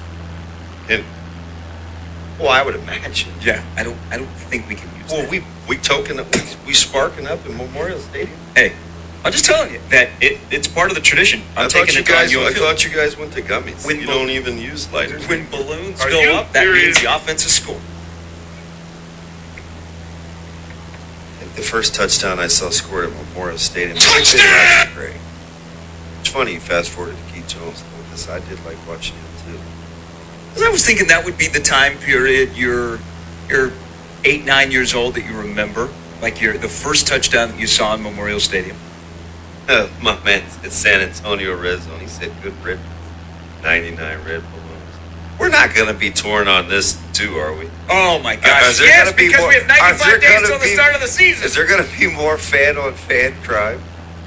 My man called Jen called Jack Mitchell stupid yesterday. You can't say that on Twitter, man. Like the last day and a half, and so now this I do blame Purdue because, I mean, folks were buckled in over these debates the last 72 hours, and Nebraska fans were just losing their minds on one. Well, I think people should today get at Purdue fans because of the lack of healing. Okay, well, And it has ruined the my tradition in Nebraska favorite term football. though, the last 72 hours since Sunday, mutually exclusive. Yeah, baby. Be mad. If Purdue, I reserve the right to be mad. If Purdue University wanted to produce helium, they could, but they don't want to. So Nebraska has a tradition that has gone by the wayside. Hey, This is a great storyline. Speaking of anger and folks getting mad, hey, can you set something up for? I need a promoter. Maybe I'll talk to Fight promoter? Yeah, I want to do a celebrity. What are you flying on United out of Newark? I want to do a celebrity boxing Dude, he match, crushed but, that dude. But only one of us would be a celebrity. Why'd the United guy get fired? Because he was running his mouth. He was challenging the fight? Man, he got dropped. Yeah, then he got back up. And was going to get dropped again. My man said, do you see this? I don't start it, but I do finish it. By the way, that guy used to be a dude. You need to set this up somehow. Maybe we can get this. I mean, he does a podcast. Maybe I'll DM him and see if he'll get me on. You know who I would love to do a celebrity boxing match with? Jason Whitlock. They slimmed down Jason Whitlock. Don't matter. He could be Big Jason, Little Jason. Just like 3 minutes. So we got to see if we can make that work. I met him once when he was at the Kansas City Star. Of course, he didn't ever stay in contact. That's all you want to do? That's it. All right. So here, while you're figuring out what Nebraska fans are going to do without their balloons. The first time, you know what I sat through last night? I'm mad at myself because I'm trying to. The Miami-Boston game? No, you know I had never seen the Unbeaten deal with about the strip club. Oh, never, ever. Where did you come across that? It was on after the Nebraska-Colorado replay. On the Big Ten Network? Yes. All right. Well, you should have texted me because I would have told you not was to watch late. that. You that probably time. wouldn't have answered. No, I was up. Yeah. You probably shouldn't have watched that at that time of the night. No point. You've never seen that before? It was really well put together. Listen, a lot. Yeah, it was really well put together. Spoke a lot in that deal. I don't get. That was not good. It's not good. But one thing I was a little taken aback by, folks were extremely candid. Aaron Graham, T. Phrase, like. About the relationship. Just the whole the relationship. I didn't even know, like, people were saying those kinds of things out loud. It's like, there's a lot in here. There was. Yeah, believe me, I know. I was there. You had a front row seat. You shouldn't watch that later. I know, man. I woke up, I was like, man. All right. Well, I'll go get you a balloon from Party City and you'll be happy. Hey, I don't even like balloons. Okay. Jeez. What if Zoe wants, you go to the Dollar Tree or Party City and she wants a balloon? Did I not tell you What if about she the goes to time the that Zoe circus? let the balloon go a couple weeks ago and Chris had to come get it Yeah. down from the ceiling? Yeah, so now you're punishing your daughter because she was just practicing when she's watching her older brother play at Nebraska. They're overrated. And she would have a balloon in her hand. They were overrated. He did watch his workout yesterday. Hey, see what they did there? Yeah, I He didn't saw even it. flinch over there. All right, before we get to Donnie. So there are some people that, this is kind of like a deal to them. My man said, look up the Hindenburg. Again, are we sparking up at Memorial Stadium? On the field? Like, are we guys just turning and burning? I mean, fudge. I'm actually surprised that this Alcohol is flammable too, JD. I'm actually Maybe that was just in surprised. regards to get your Shut balloon up, down from the Shane. ceiling. Nobody asked you. Hey, I'm actually surprised that this has lasted this long because remember when there was a big outcry that it was killing ducks? That the balloons would land somewhere and ducks would eat them? Everybody's got Hindenburg references, you guys. This is about the balloons, right? Not about the team? Because I said hydrogen. Okay. But here, before we get to Donnie. The point was a lighter version of air. It's going to be a whole show about balloons. I'm here for it. Because I actually like balloons. Hot air balloons, regular balloons. Those balloons that you throw with water. Yeah. Somebody did. You were referencing your boxing bags. A passionate fan, I would consider this person a passionate fan, slid into my DMs last night after Trev said this. He said, and I don't know. What's his name? Making it up. No, his name is Kurt. I don't know him. You don't know him either. Yeah, I don't. But he said what they could do different, because with no balloons being released, the tradition and the optic on television is, he said, what about in soccer? You know where they have the smoke in the stands in soccer? No. Like the colored smoke? I know that they have sailors. And we don't need those. Those are only for the Twins clubhouse. He said, what about smoke, like they do in soccer in the Premier League? Why are you trying to get under my skin? I'm reading his DM. Well, I'm just trying to figure out why you're trying to get under my skin. Because on the list of top 5 things that I want to help fix Nebraska sports, guess where whatever happens in the stands rings? Oh, they actually correlate to the field. Yeah. Because if you don't have a lot of balloons, that means the offense is pretty cool. See what I did there? Yes, I did. I'll let you talk to Donnie here. Well, you could talk to Donnie. No, he's our friend. Good morning, Donnie. How are you? What's up, guys? How are you? Good, Donnie. Just being crabby. What's up, buddy? No, it's all good. It's all you know what, buddy? You'll get past it. You'll get past it. And if you don't, if you're looking for somebody to fight, celebrity, non-celebrity, I'm your man. 6'1", 220. I think we could line up. Donnie, is it just me, or are we having more nonsensical conversations the last 2 days more than normal? Is it because it's the off season, or is it because we can't win? Bro, it's off season. That's what it is. You know what this is? It's summer in radio. That's what this is. It's summer in sports radio, and it is what it is. And as far as the Hindenburg references, yes. And you don't have to spark up. All it takes is a spark to set that off. That's all it takes. You ain't got to be burning. Burn up. That's what it is. And if you talk about, is this going to be a controversy to Husker fans? Bro, walk out onto the field in an all-red uniform with no white stripes on it and tell me that Husker fans aren't going to lose their friggin' minds over this. Have a good week, buddy. Well, we have our traditions, huh? But I guess part of it is, man, if I'm going to poke fun of myself, I guess part of it is that is what makes the fan base. But man, I just get super frustrated. Once you break a tradition, it never comes back. I mean, I'm the type of dude that I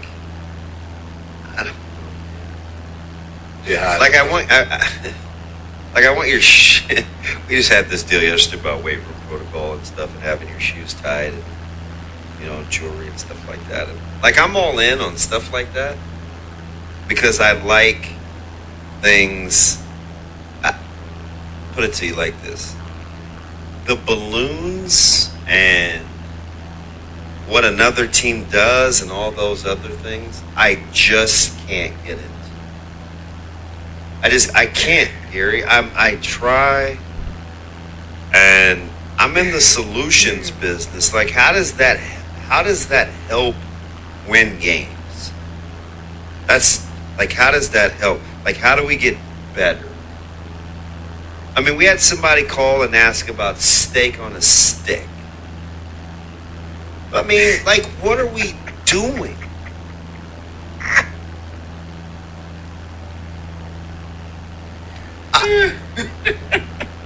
But did you hear that Marcus Washington is here? Yes, I heard that. Yes. I was well aware. I told you yesterday I was going to go ahead and assume he was in. Isn't that crazy? Do you listen to me? No. Marcus Washington will play at a game at Memorial Stadium, and there'll never be a balloon release when he scores a touchdown. Oh, my God. All right, 6:35. Coming up on Shane, did you bring any balloons?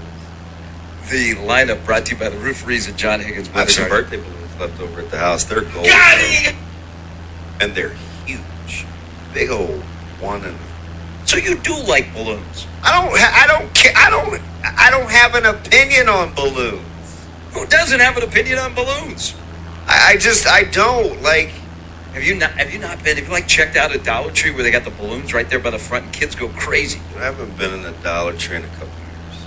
Last Dollar Tree I went to was, I was at Platteview, was that in Springfield? That's a couple years ago. I haven't, or Dollar General. I don't. Listen, why are you trying to get me distracted? I'm not. You can watch the highlights there. I watched some squirts and runs. So we can encourage people. Just bring your own balloons to the games in the fall. The lineup brought to you by the Rooferees at John Higgins Weather. I didn't even get to my tennis question. She lost. Yes, she did. 27th rank. I'm trying to figure out. It's like Osaka's career. No, Dude, but it's still early. Still early. you watched her play yesterday? Yeah, let her get through the year. Let's see what happens here. I think she might skip Wimbledon, though. I think a lot of people might skip Wimbledon, it sounds like. Sam McEwen's coming up at 7:30. Brian Christopherson stops by at 9. And then... who's talking balloons? You want to talk balloons? That should be your first question. Who's going to take care of the balloons? And why did Clemson stop their tradition in 2018? You know they had to, because there were people that were saying it was killing the surrounding environment in Clemson, South Carolina. This is a tradition that actually I thought has made it this far is pretty amazing because people protested it. When did it start? Do you remember? Ooh. I have no idea when it started. Long before I was ever going to game. But then they had to switch to biodegradable. Biodegradable balloon? Yeah, because people said it was killing the environment. Biodegradable balloon. So you're going to be in a balloon business before the show is over. Is it lucrative? I got biodegradable diapers, sunscreen. don't know if there's a mulch. helium shortage. That will greatly affect your bottom line if you're in the balloon business. Oh yeah, we could shop eco-friendly supplies. Ordering fast and easy at Grainger.com. The kids still throw water balloons, Yeah. but they probably don't put just water I'd like in them to anymore, hum do one they? at you about 78 mile an hour. What are we at the fair? I could probably run Sitting one in up the there. dunk tank? Yeah, maybe. All right. Also, Brandon Gott will join us at the Big Ten baseball tournament tomorrow. Good luck. The weather not good here for the next 2 days in Omaha. I don't know. They got 4 games tomorrow, 9, 8, and 9. What'd you say? Oh, I thought you said he's a good guy to look at. No, he's a good guy. And I said he's a little guy. He's fantastic. Low-key funny. Little guys, big guys can be fantastic. Middle guys can be fantastic. I work with too many big guys. Who is the sugar? Okay. Larry, little, Kevin, small, Bob, small. I am the tallest you've worked with. 5'11", Yeah. 6 foot. Actually, I think it's Lord Knight. He is now small compared to when he played. Yeah, he's not yo, but he's. So Big Ten baseball starts tomorrow, but weather could be a factor, which would not be good on the opening day when you're going 9A to 9P with 4 games. You might have to do some maneuvering. What's the temps? It's like, why can't they like play in the 60 rain? days. It's not like there's mud anymore. On that field there is. Well, yeah. Yeah, that's why, you play at Tal Anderson Field or some of these high school fields that are all turf. They can play through rain, but not down there. And remember, they don't want you tearing up the field for the College World Series. They don't want. Well, I don't think you're going to run on the field. And tear Well, you it up. said they don't want me. They don't want people tearing up. They don't want teams tearing up the field for the College World Series. Started looking at those fields yesterday. It's going to be interesting. My centralized OPS stadium. Oh, the Campbells, the Gonzales. A lot of these teams, man. You're talking baseball field is 64. Yes. Isn't that what we were talking about? Hey, how about UConn? And I know you were talking about Georgetown yesterday and their resurgence. They're fresh off a sweep in UConn, and they got to play them Thursday. It'd be kind of interesting. See what But how UConn that wouldn't be responds. very fun. No. Well, you could play both sides of the coin. Uh-oh. They're going to be upset now. It's go time. They're in a tournament, or we got their number. That would be a significant upset if Georgetown beat UConn again open up that. And big I tournament. don't think, I actually think UConn would be in trouble too if that were happening. We're not large. I do. I see they're in some. They're the last two. Some they're like first or middle three. Yeah, Mike Farron was saying yesterday, really good statistical nugget of their, so 23 of their wins, 24 against club, which is 151 or above. So those are probably in their conference. Pretty good amount are in the Big East, and then playing teams on the East Coast who have a pulse and have 9 guys that have bats and balls. Did not get any help from some of their conference brethren. They did not. They did not. All right, 6:41. Off and running on a Tuesday edition of Sharp Getting in the Morning. Chet said, as soon as I heard Trev say that about the balloons, I literally dropped my head and thought, great, another stupid thing that will make our fan base freak out, make us look dumber. Hey, Will Bolt is the happiest guy of the day because people aren't going to talk about Nebraska baseball. We're going to talk about balloons. My man Andy said the balloon business would be lucrative if Nebraska could figure out how to score. That's a Notre Dame fan. It is indeed. Hope his knees better. It's a lot. And balloons, Big Ten baseball tournament, schedule. Are we going to have divisions? Are we not going to have divisions? What kind of role does TV play in conference selections? Will it really take 20 years for schedule equity? Was he being passive aggressive with schedule equity? I don't think so. Just talking, but of course we'll parse through that. I'm surprised you haven't talked about the guy that called in about gardening. Is he talking about what? Just being in shovels, being Nebraska rakes. Nice. Just doing some gardening, right? Hose. Didn't sound like a guy that would have hose. Sharp Betting in the Morning at 1620 The Zone. You can't get much for $5 these days.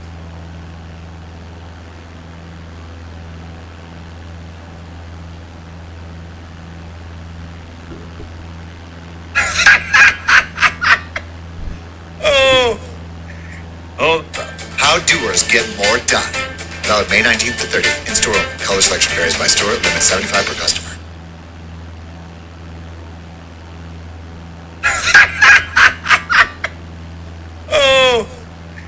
Hold on, I gotta push mute on that. Hold on, one thing here. I'm gonna send something to you. Everybody's gonna see this when I send it to you. You're trying to make me lose my mind. No, I'm just giving you some content. See, that's the kind of stuff I'm talking about. That's exactly the kind of stuff I'm talking about. So we were just perusing the internet, and Channel 8 in Lincoln, when interviewed somebody on the street about what Trev announced last night, and the guy says that Trev should be fired. Glad you think it's funny. What is going on? So I think part of it also says it's a practical application to practice what I preach. I cannot allow other people to have control over my feelings, but man. He said that Trev came in here and broke a tradition. Well, sir, should we direct him towards Russia? No. Okay, we'll direct him towards Purdue. Hello, Cody. Good morning. Good morning. Like, this is Hi, really a thing. question for you guys. What do you want, Cody? Like, bright lights on the actual Big Ten tournament. Okay. So since tomorrow's going to be canceled because Purdue doesn't play in rain, when do you think the Iowa pitcher's going to throw? Wow. Oh, this is great. You're talking about Adam Mazur? Yeah, I've been here. D1 Baseball's been talking about him all year, and I kind of want to go down and see him. But I didn't know if they would throw him on the first day of the tournament, or if they'd try and save him for a semifinal. No, I think they will pitch him against. They're scheduled to play at 9 a.m. I think he will pitch against Penn State because if he pitches Wednesday, I mean, they got to win. They are kind of on the bubble or a little bit outside of the bubble. That if he pitches possibly tomorrow, that you could use him maybe on Sunday if you get a chance. But who knows, depending on what the weather will be like tomorrow if they play or not. Yeah, and I mean, it's just crazy to look at where I was at now, considering they started the season losing to D3 Morris. Yeah. Hey, And, Cody, Yeah. are you watching any of the French Open? Yes, of course. You know better than that. So, are you level of concern for Osaka? I'm not an Osaka fan. Because Can you be objective for 25 seconds, or What's that? can you be objective for 25 seconds? Yeah, I'll be objective. Okay. Go ahead. Oh, I think with Osaka, I do think, excuse me, that the mental stuff does play a part with her. But at the same time, I think that brought more attention onto her, and she was trying to get less attention on her. And she's like Nebraska, where she's just trying too hard. Oh, she's not getting the Cody. results that she wants to get. Cody. I got 3 words for you. Oh, Let's just make this this should just be this whole show. Let's do. It's only Tuesday, so let's just here. Shane, you still have matches? There's no hydrogen in here, is there? Well, thankfully there's not. I mean, We'd be in trouble. yeah, the whole Hindenburg thing. We would definitely be in trouble. There's a book of matches on my fridge. Can I ask a question? Yes. How does it benefit us in the studio right now? Oh. If somebody bring us a book of Yeah, matches, you got telephones, call them up. I think we could go down to the restaurant that's right below us. Caleb hasn't left yet. Yeah, I don't want him to go out of his way to bring us matches. It's right down the street. You don't live right down the street. No, he has to leave the house anyway, and West Side is right down the street. Yeah. You should light yourself on fire. Put it on YouTube. Wow. You chose violence. Not, hey, light one up. Why don't you light yourself on fire? I don't smoke. All right. Golly, see, I start to get. Did you click on what I sent you? Yes. Yeah? Yeah. Do you recognize the guy? No. He said he should be fired. Yeah. He literally said he should be fired. I'm going to guess that the guy will be highly disappointed when Trev Alberts is not removed. I'm as the athletic director. see, this is the kind of stuff I'm talking about. It really is. And I know you're laughing because you know it's going to drive me crazy. I'll be over it in I'm about 5 laughing at minutes. the guy. My man, listen. Here, no, hold that. You know, I mean, this is a thing that's going on forever. And Let's just hear that again. No, here, stop it, and Shane will put it on to audio so we can hear it through the regular system. Well, I think they could hear. Do you think it sounded garbled? We'll do it when we come back. Because then we'll discuss on the other side. Yeah, we already shot our shot. Sharp betting in the morning at 16:20 the zone. Summer is here, and if you have a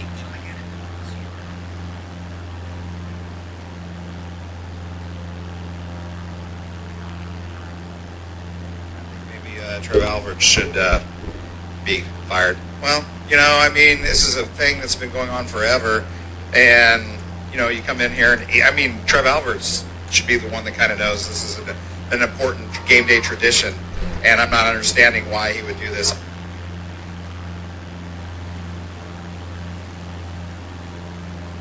Why?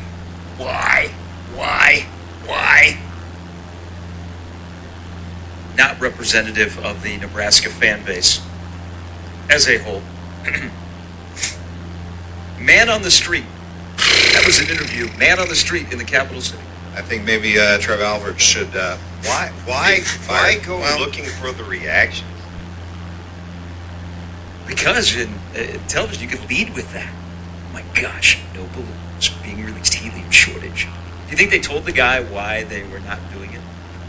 Not that it was like Trev said, no, we're not doing it. Didn't say, the reporter didn't say, hey, they're not doing the balloon release in Nebraska anymore because there is a helium shortage. Since when does context matter? Probably the man on the street, it doesn't. But I got a feeling that that's probably going to be shared amongst our Big Ten friends. It's real tough out here. Yeah. All right, coming up in the next hour, Sam McEwen will join us. It'd just be nice to start getting some dubs. Well, dubs, over or under 7.5. BetOnline.org is the latest to come out with a win total. Just looking to get some dubs. 7.5 is the magic Trev number. Magic Trev number, betonline.org. The over, minus 145. The under, plus 115. Trying to get some dubs. Everybody's hanging it. Well, 7.5. Enough dubs. The Magic Trev number, 7.5. 7.5. Hour 1 done. Hour 2 next. Frank's Pizza.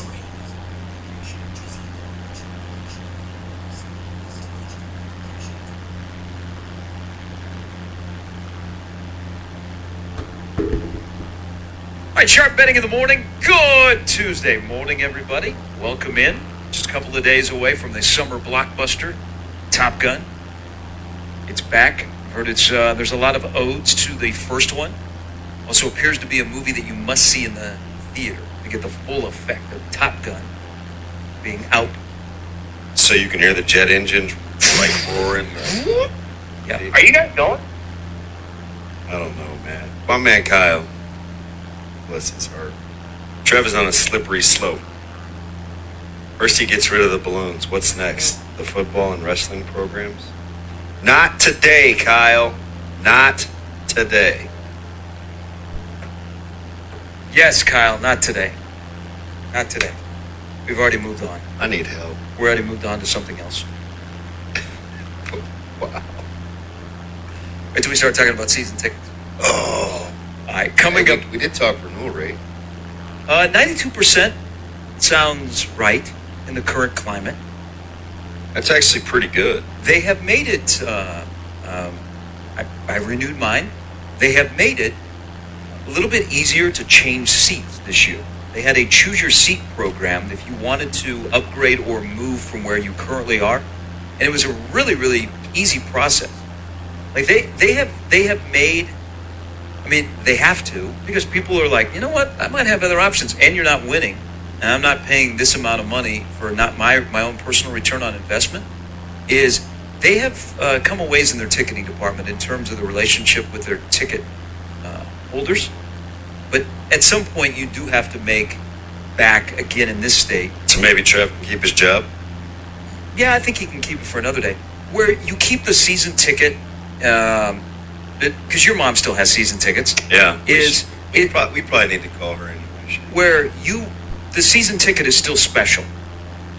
Like, until things on the field improve, you still having a Nebraska season ticket is like stature.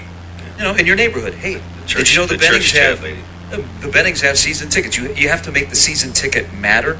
And so I think they've come a ways in listening to their season ticket holders on what they would like, and also making it easier to purchase tickets, move tickets, whatever you might do. So good on them for doing that, because those are the people that you have to keep the most happy, because they're making the financial and emotional investment to, most of them come to every game.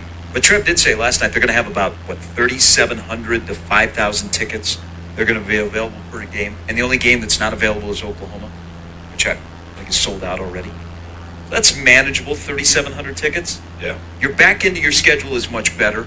More enticing matchups when Minnesota and Wisconsin come here. But I would say in the current climate, 92% is not bad. Oh. All right, Sam McEwen coming Especially up at the bottom of the given hour. you just haven't won a ton. Yeah, I mean, people are, it's not the feared, if Mike Riley would have come back for the 18 season, they were thinking the renewal rate would have been about 65%, which would have been devastating. Yeah. But 92%, year 5, haven't been to a bowl game, not bad. Not bad. I don't know. I don't even know if you start winning and you have great success, you can get back to the 97, 98%. It's just that industry has changed a little bit. But 92%, in my opinion, in today's current climate, is pretty good.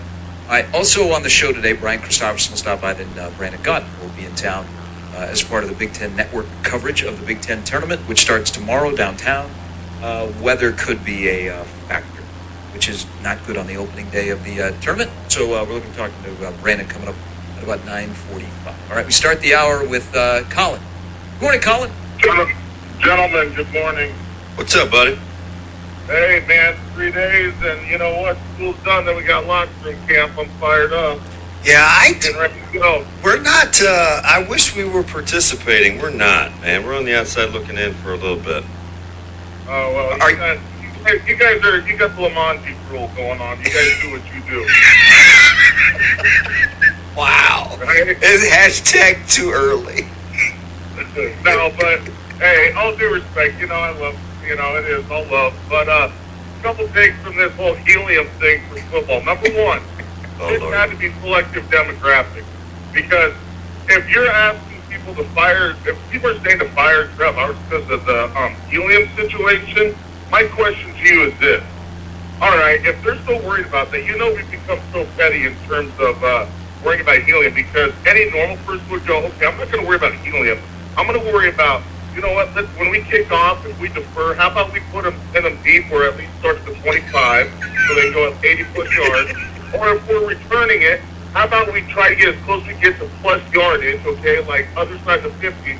And third, why don't we worry about, hey, can we actually score on 1st and 2 from the 2-yard line instead of passing it?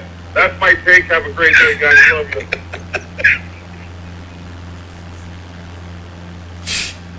Oh, man. We didn't get a chance to congratulate them on their track and field season either. It was pretty impressive. I think maybe, Trev. Yeah. This discussion yesterday and this fantastic first hour discussion now into the second hour is the reason why they're not doing a statewide tour. They're not doing a statewide tour. Yeah, I know. And it started to really wane last year, right? I mean, a couple of people took a few shots, made a few jokes. It's just... Well, I think what happened is there were some things that were said in private at those kind of gatherings that got out, and some coaches were very uncomfortable. I mean, and he even tried to make the best of it. He's like, hey, if I'd have known this was going to be I wouldn't come listen. You know what I mean? Like, so if the head football coach isn't behind it, you're not coming out in droves to see the bowling coach because they didn't win a national championship. Well, you just keep them coming. Well, they're my a female Tim's already sport. up They're a the female bubble. sport in Nebraska. They're supposed to be really, really good. Yeah, I heard that. I heard that the female sports do pretty okay. But the season is over now, and now we can move on. And we're going to get different kinds of fruit, not the kind that drags on the ground. But have you seen the winning percentage? Hey, how the big three men's sports? Is that not good? I heard that. Yeah. Trev didn't get fired. Good morning, Don Juan. Good morning. How you doing? Don Juan DeMarco. I'm excellent, buddy. What's up? Hey, bro, last time they made it to the bowl game was with Mike Riley, right? Yeah. Yeah, that's I true. just wanted to make sure. Hey, man, Hey, little did we know, huh? yeah, man. Back in the day. Like they forgot about that.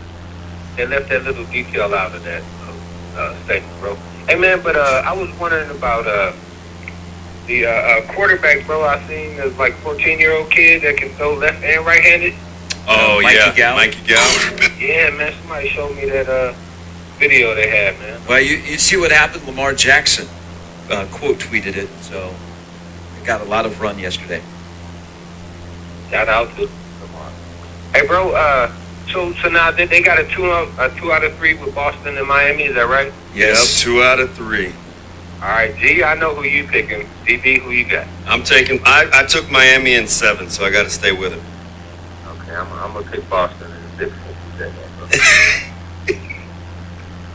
Hey, but now the boxing, man, with Charlo, bro. I mean, not Charlo, but Tank and Rolly, man. What you got on that, bro? Yeah, Rolly's gonna get smoked.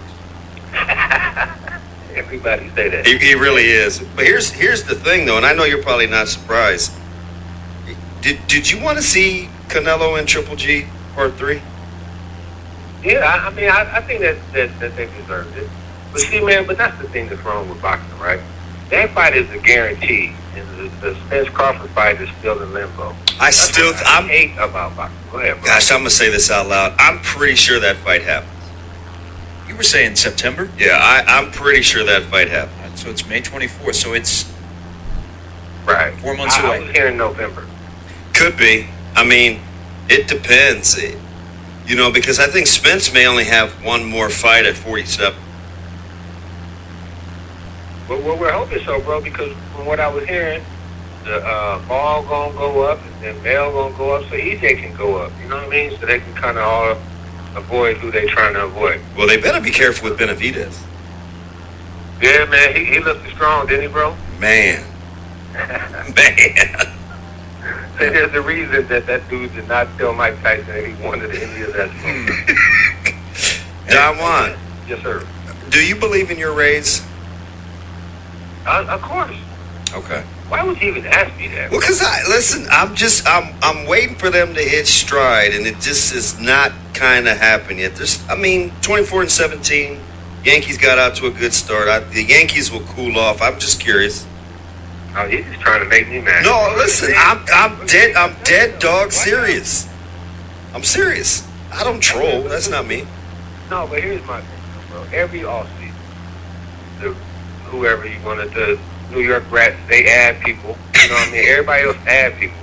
They add payroll. We don't. You know what I mean? So I'm not surprised if they, if they get off to a slow start. And then it's been what? I don't know how many years in a row, bro, since they tried to really add something to compete, but they still compete, man. Maybe around the All-Star break. Listen, they ain't gonna add nobody, bro. They're not gonna do that. Added Nelson Cruz. Yeah. Well, here's the deal. But you need Brandon Lau back. Yeah, you need another arm. I mean, speaking of baseball, bro, it'd have been nice if y'all had let Nebraska know that the baseball tournament starts today, bro. That would have been cool.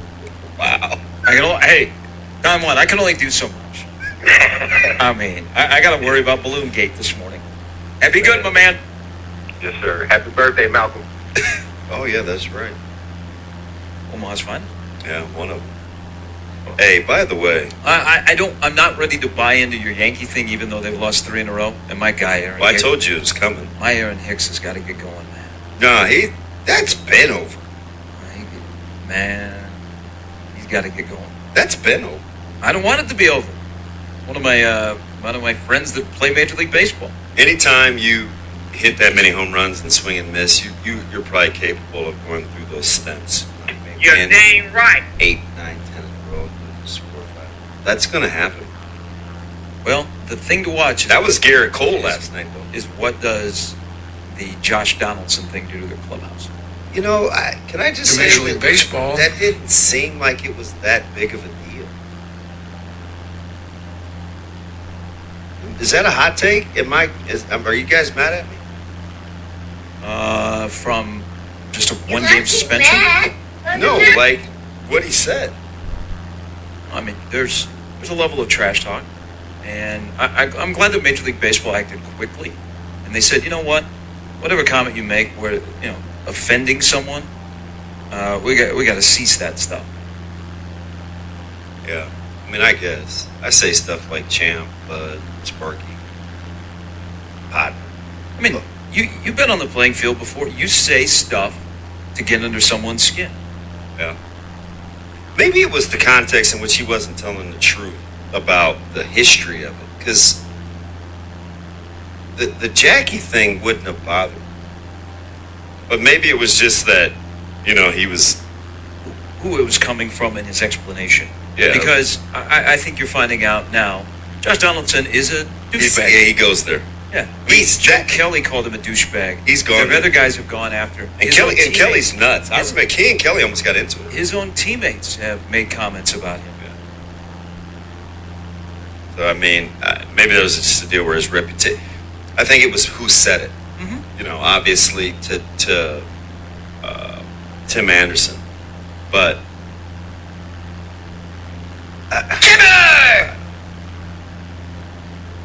It didn't move my needle, but then again, he didn't say it to me. I don't know. The 1-game suspension. The amount of games probably should have been more. If you're gonna do it, I'm glad Major League Baseball acted quickly. If you're gonna do it, send a message. 7:22. Coming up in a little bit, Sam McEwen will stop by. Are you guys going to Memorial Stadium without balloons? Do you know that after 95 days from now, when Nebraska plays a week later, will be the first home game? balloons. Craig writes into the Equitable Bank inbox. Are you ready for this question? I'll let you answer this. Wasn't there a similar helium shortage when Dr. Tom was the AD? If memory serves me correct, I think the university didn't sell balloons, but private entrepreneurs did work. Yeah. I didn't know that they... I'm not looking for a solution to the balloon deal. I didn't know that they... It was just one lick on an ankle. The university took that over, because I remember it used to be like groups that would sell them outside of the stadium. I don't know. They would make money as... I thought, whoa. Like a non-for-profit or a college organization would sell those. I just tell people next year, bring your own. I'm not familiar Bring with your the own, balloon or experience. bring red smoke that they use in the soccer games, according to Bert in my DMs. There's going to be You fair amount of chaos. Can you imagine that if people did bring smoke to let off when Nebraska scores in the stands? Make it kind of a cool experience. Might lose some older fans. They may not understand. That's okay. Wow. Got to turn the stadium over. All right, 7:23. We also get into Jimbo Fisher is doubling down again. He's awful aggressive. You got something to hide? No, he's just mad. And I don't think he appreciated being reprimanded either. I don't know. Not a lot of people are coming to his defense. Because he's keeping it going. And Saban tried to apologize. I don't know. Jimbo is awful. Boy, you're finding your way in front of every mic. Just keep talking and talking and talking. Yeah, he's got a big season coming. Yeah. Well, he does. He's currently on the #1 hot seat. Not to get fired. There'll be a lot of attention. 4 straight top 10 recruiting classes, 5th best national championship odds. You're in the West Division. You stepped up to the plate. You got to start winning sometime at Texas A&M consistently. I don't know. You put yourself in that position. Maybe you enjoy that. All right, 7:24. Sharp betting in the morning at 16:20 The Zone. Previously on the crossover. Josh.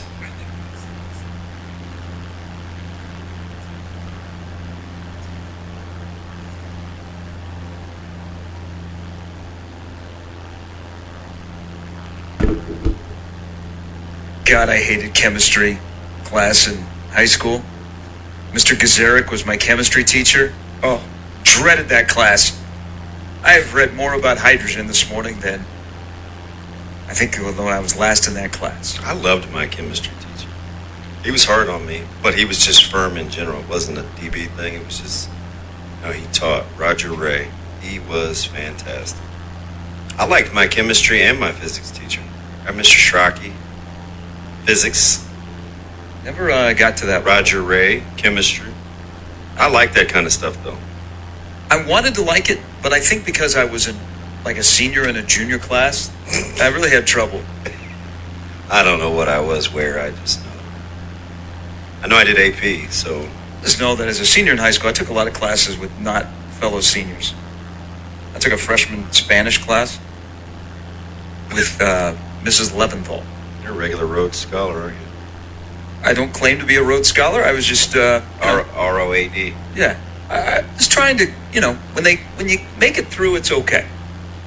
When they give you the degree, they can't take it away. Doesn't matter how you got it or how long it took to get it. If you have it, you don't have to give it back, or at least you hope you don't have to give it back.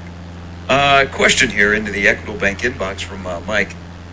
Who doesn't win the offseason? Thanks, guys. Love the show. Who doesn't? Who doesn't win the offseason? Who is? I think you would lose the offseason if you had off-the-field issues. But doesn't everybody in college football win the offseason? Isn't this the most optimistic time of the year? Nobody has played a game.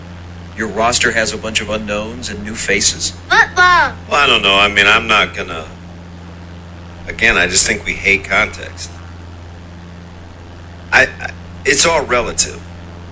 Because on April 9th, Nebraska was in a little bit of trouble.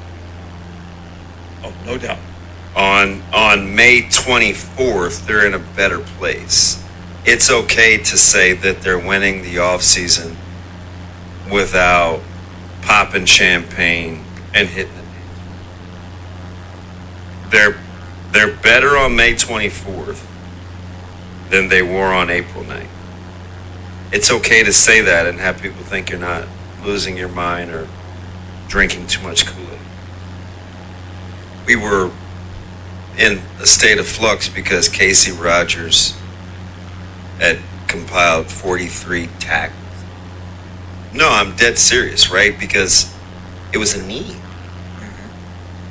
And we didn't have them, and the room looked bad, and you had current players saying, we need help. We need help. They went and got help. We didn't like some of their coaching staff last year. They got new coaches. Like, sometimes it's okay to not be a cynic. They needed to get better in some areas. And I think you got to be smart enough, and if you're not, we probably can't talk a ton. You have to be smart enough to know that it doesn't mean that they're going to win any more games. It doesn't mean that they're not. It just means that they're better. And what are you trying to do in life if you're not trying to get better? You're just going to chill, hang out, not go to work, try to improve where you're at? Like, why does that bug us?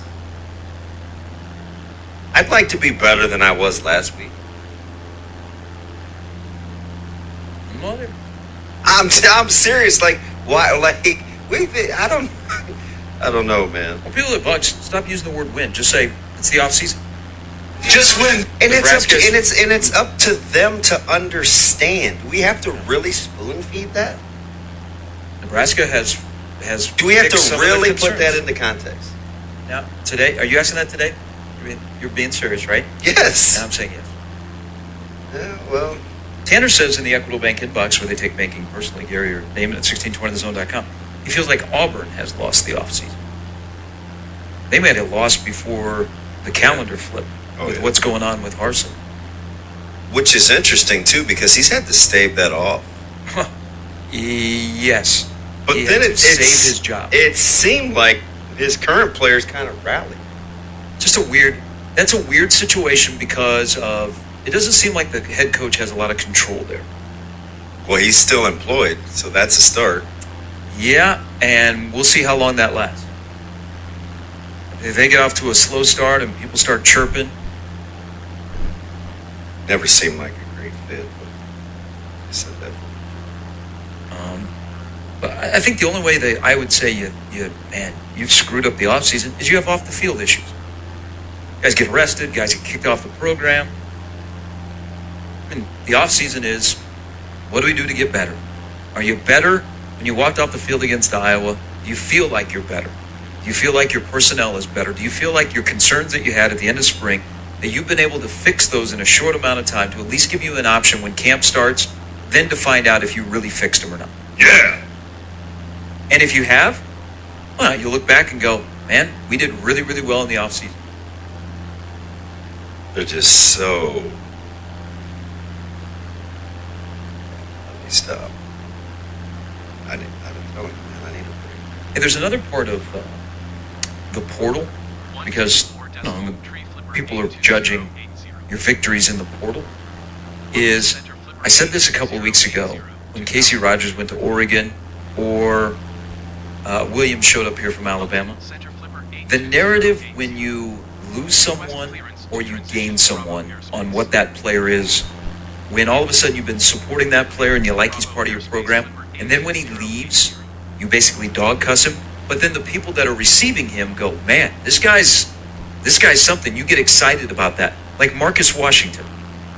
People at Texas, I think they liked having him. The reality is he's probably known more as a blocker. He did have some issues with drop. But he's a nice addition to the wide receiver room at Nebraska, and no one is saying that he's the replacement for Betts or Torrey. He's another wide receiver that gives Mickey Joseph an option to get to his 9. But you're now aware of that, right? About the narrative, how it changes when you lose or gain a player, and how you thought about that player in the previous season. Yeah. It's just a weird thing about the portal. And, I mean, sometimes environment matters. Heaven forbid we kind of think about it like we would do ourselves. Some people will thrive better in different environments even though they're a similar type person. Sometimes being someplace different brings out something different in you. But heaven forbid we're able to make that correlation. I mean, because everybody's the same, whether you're working at QT or ConAgra, or you go from ConAgra to, formerly known as the Swanson Library, Damn right, You're the yes. same person. Has nothing to do with your situation, because why would that be the case? Like, why would that be the case? It's different when we just want to find something to like poke holes in. I know he's going to be the same player that he was at Texas. He's going to be here. I mean, identical. That's if it was that linear, we should be a lot better at win totals and who's going to the playoffs, who isn't. I mean, if everybody was always the same. There will be the interesting of how does it translate to you're coming from a 5-7 program to a 3-9, 5-7 program. How does that impact you? How does that change you going from that kind of a program to another? Instead of like a guy that comes from Alabama coming to a program that won 3 football games. Well, it depends on what he's learned. Or, yeah, in this case, he depends on what he's learned.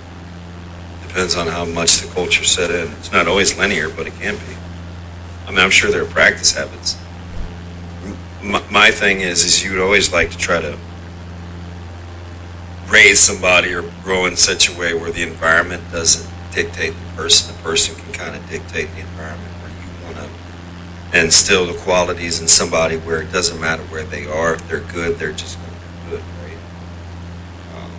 But as we know, that's not always the case. So shoot on. Well, we're going to find out with 2 guys coming from Texas. As Marcus Washington probably will be official here soon. And Nebraska got into St. Louis. And Kenny Wilhite gets a connection. Nebraska's just here. All right, 7:40. Coming up next, Sam McEwen will join us in Sharp Betting in the Morning. The best way to catch all the action is on. O'Reilly. This is Derek's O'Reilly Auto Parts story. After the 3rd time jump-starting my car, I finally realized my battery was dying. So I stopped by O'Reilly to have it checked. They tested it right there in the parking lot. It was bad, real bad. But they helped me find the right battery.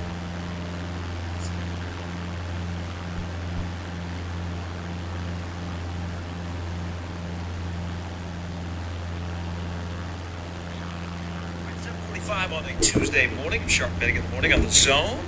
So we welcome in from the Omaha World Herald, Sam McEwen.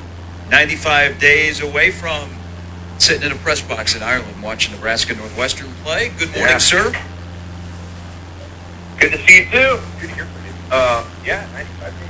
Well, hey, 3 months, and it'll be here.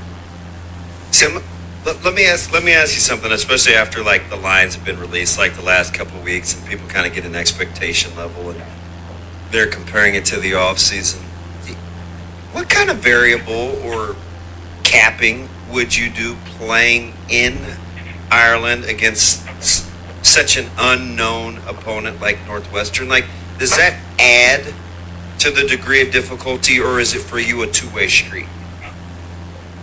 No, it probably adds to the degree of difficulty for Nebraska because I don't think Northwestern expects very much from that other than, playing the game. It's a different situation for Pat Fitzgerald. He has what amounts to a lifetime contract there, and so I don't know that there's a ton of pressure Northwestern feeling. I think Nebraska will feel a lot. There's a feeling that, well, if you don't win that game, the season can get off on a really hard track. And if you're coming back and playing Georgia Southern and North Dakota, there's a lot of weight there. They probably won't have firmed up the sellout streak by then. So that will be there. And oh boy, Scott Frost going to win this game in Ireland. So I think that actually increases the difficulty versus if Nebraska was playing in Chicago and we're able to have a normal training camp and do all those things. And I hope they have a great time, and I assume they will. I think the players will, but I think it'll just be a for the coaches why are we here? Yes. kind of thing. It seems privately that's the sense. You can never say that publicly. But That's the balance, right? I guess, and that's kind of what I'm getting at, right? It's a business trip. You're going to try to make the best of it. You probably don't want to be there because you understand this season may not be about fun, but you better be pretty good actors, right? Like it's tricky, I think, because I don't think you want to be there to begin with. Yep. Well, and the players will probably. I mean, those freshmen going on the trip, they'll have a heck of a time, But yeah, it's a tough one.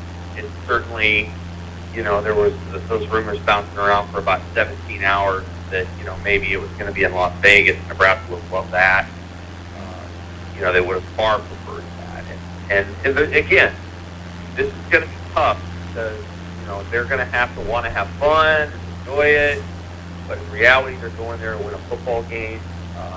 There's a reason that these games aren't that popular because at the end of the day, they're just not that popular because of this. The games become too high stakes, too big of a deal, and every game is huge, and so it loses some of its enjoyment. And I'm guessing it's going to be a challenge because you have to figure out all the logistics. And I know Nebraska football had to spend numerous trips over there and all of those things. So it becomes sort of a, now if they win the game and they win it 38-0, let's say that'll happen. A Saturday night in Dublin is going to be one hell of a night. So that'll be the reward because they'll feel pretty darn good after if they win the game. Yeah, and a lot has changed since that game was scheduled. There's also the part of it could be in the body clock, 7 a.m. So they can kick it, noon or 1 o'clock over there. Sam McCune of the World Herald joining us. Give me if you had to project for that game in Ireland 95 days from now, what's your starting front four? Well, Garrett Nelson, O'Shawn Mathis, Ty Robinson, and Devin Drew. That would be what I would go with, unless Northwestern decides they're going to come out some sort of power set. Then maybe Stephon Wynn works his way in there. There will be plenty of chances for Wynn to play a lot of football. Northwestern's probably going to have 3 wide receivers on the football field, so I would guess Nebraska would have what we would call 4 linebackers, if you still consider Garrett Nelson a linebacker. So that would be my 4. Yeah, I think Drew's played too much football for him not to start. I think he'll play. And I think Ty Robinson's out there too. That'd be my 4. This is going to sound interesting to say out loud, but maybe it's an exercise to. Well, and let me just ask it: easier to predict the starting front 4 on the defensive line or in the secondary? Front 4 for me. Isn't that weird how we take that secondary for granted? Yeah, I think so. I think there's certainly, at this moment, I would say that if we include Wynn and then the other 4 guys that I just mentioned, I would say I feel better about that 5 in terms of just like their experience, the kind of play they're going to put out on the field versus what's in the secondary at this moment. You have Quentin Newsom, who I think is proven, and a good tackler, lots of good things there. Tommy Hill has only played 1 year of college football. As good as he might be, he's going to have to actually go out and do it. Miles Farmer, I think they feel pretty good about him, but, needs to get it done. Got beat a couple of times last year before fall on some trick plays, things like that. And then there's that question mark if you have a safety. Maybe it's Marquise Buford. Maybe it's one of the guys that they've just added, Caden Williams, Sean Singleton. And then you have a question mark of how you want to use the nickel position. Against some teams, that position may not even exist. And then they may just decide to go with what you would call a true 3-4 and kind of change it a little bit. Or it might be Isaac Gifford, who I suspect will be the player. Or it might be, somebody else. They might bring the safety down or something like that. So there's question marks back there.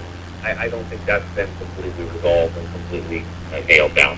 Yeah, I may be a little bit of a tough critic, but I get the sense Singleton has a long way to go. Like I'm not in that camp yet, like at all.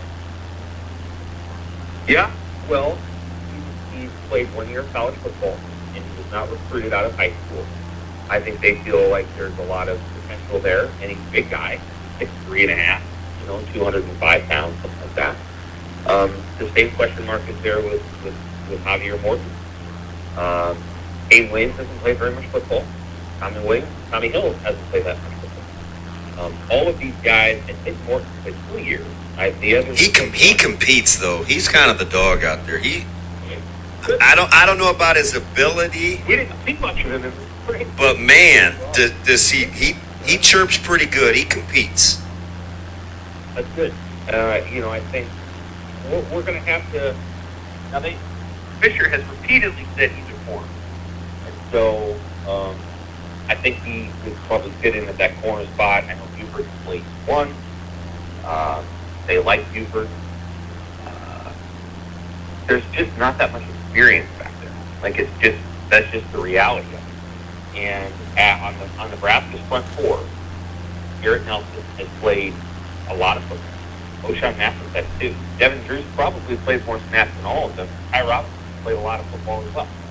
And then you have Wynn, who hasn't played that many snaps, but he spent 4 years at Alabama, and that has to have some resonance. I mean, he wasn't run out.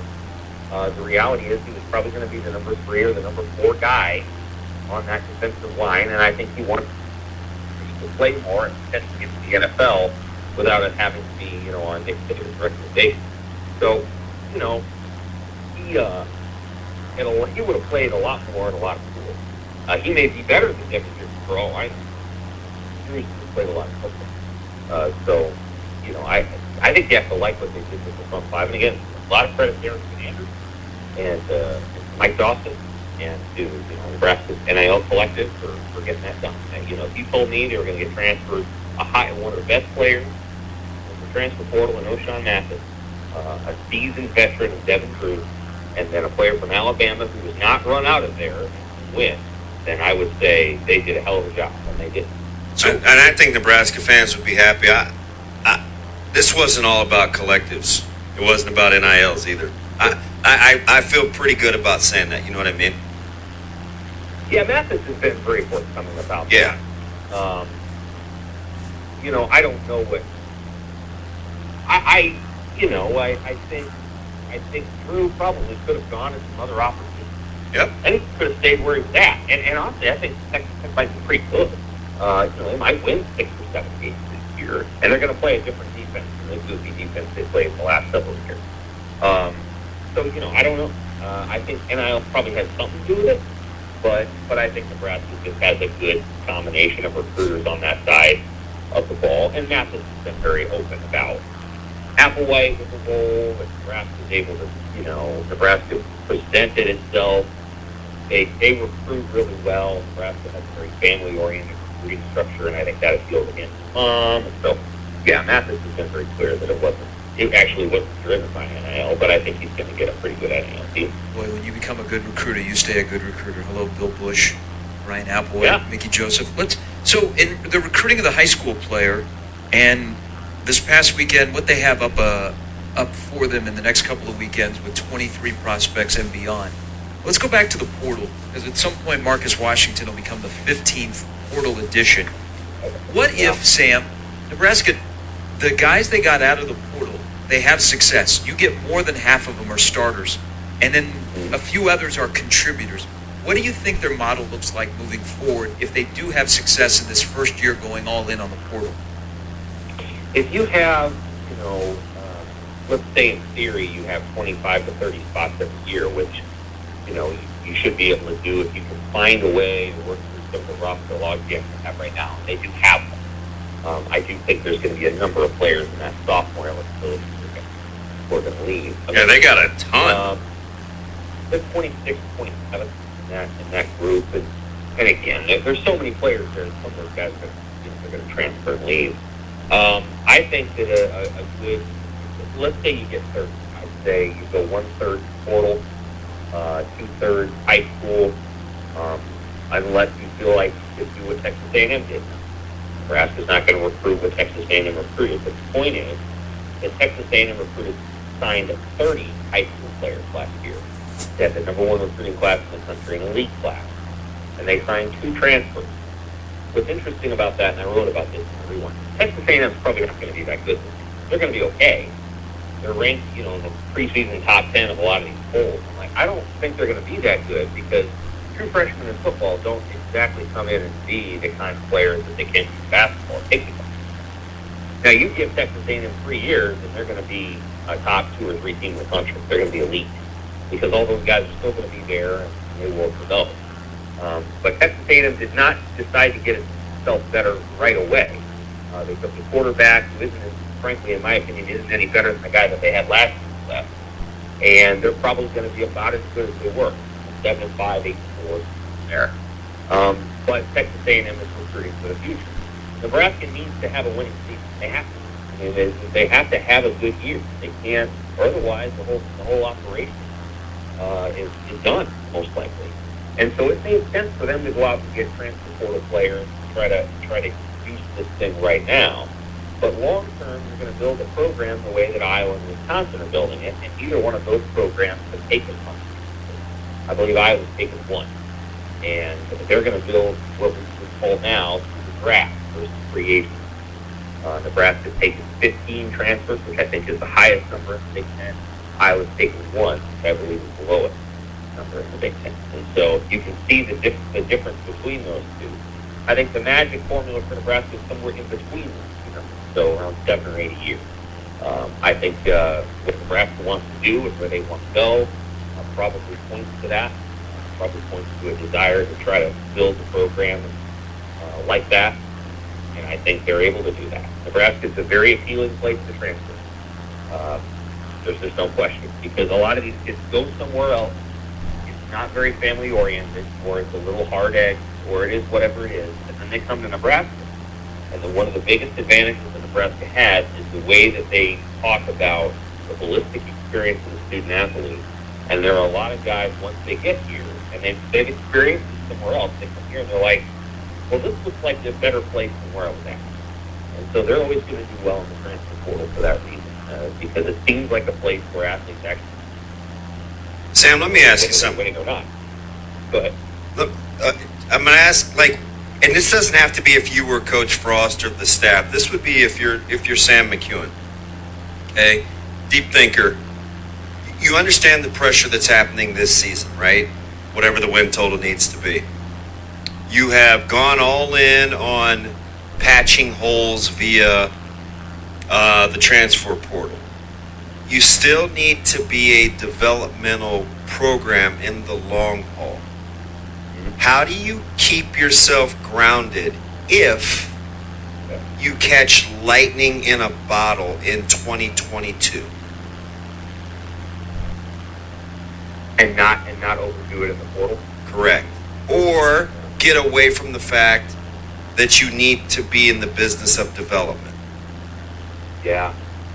Well, I think that if they're able to do what you just said, here's how I would look at it, because you asked what I would do. Yeah.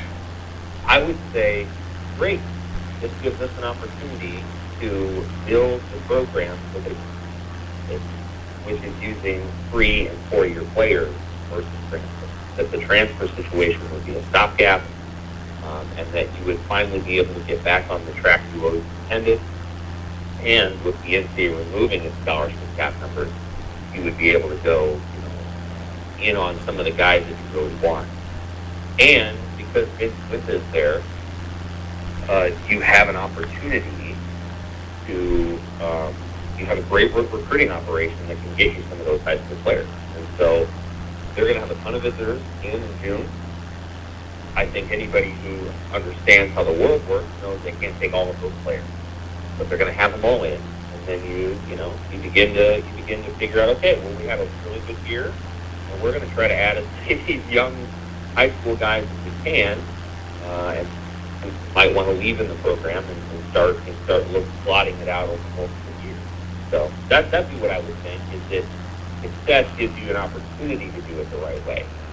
Much like if you are an NFL team and you hit on your quarterback, in this case, let's say the Chargers, they got the guy. The Bills, they got the guy.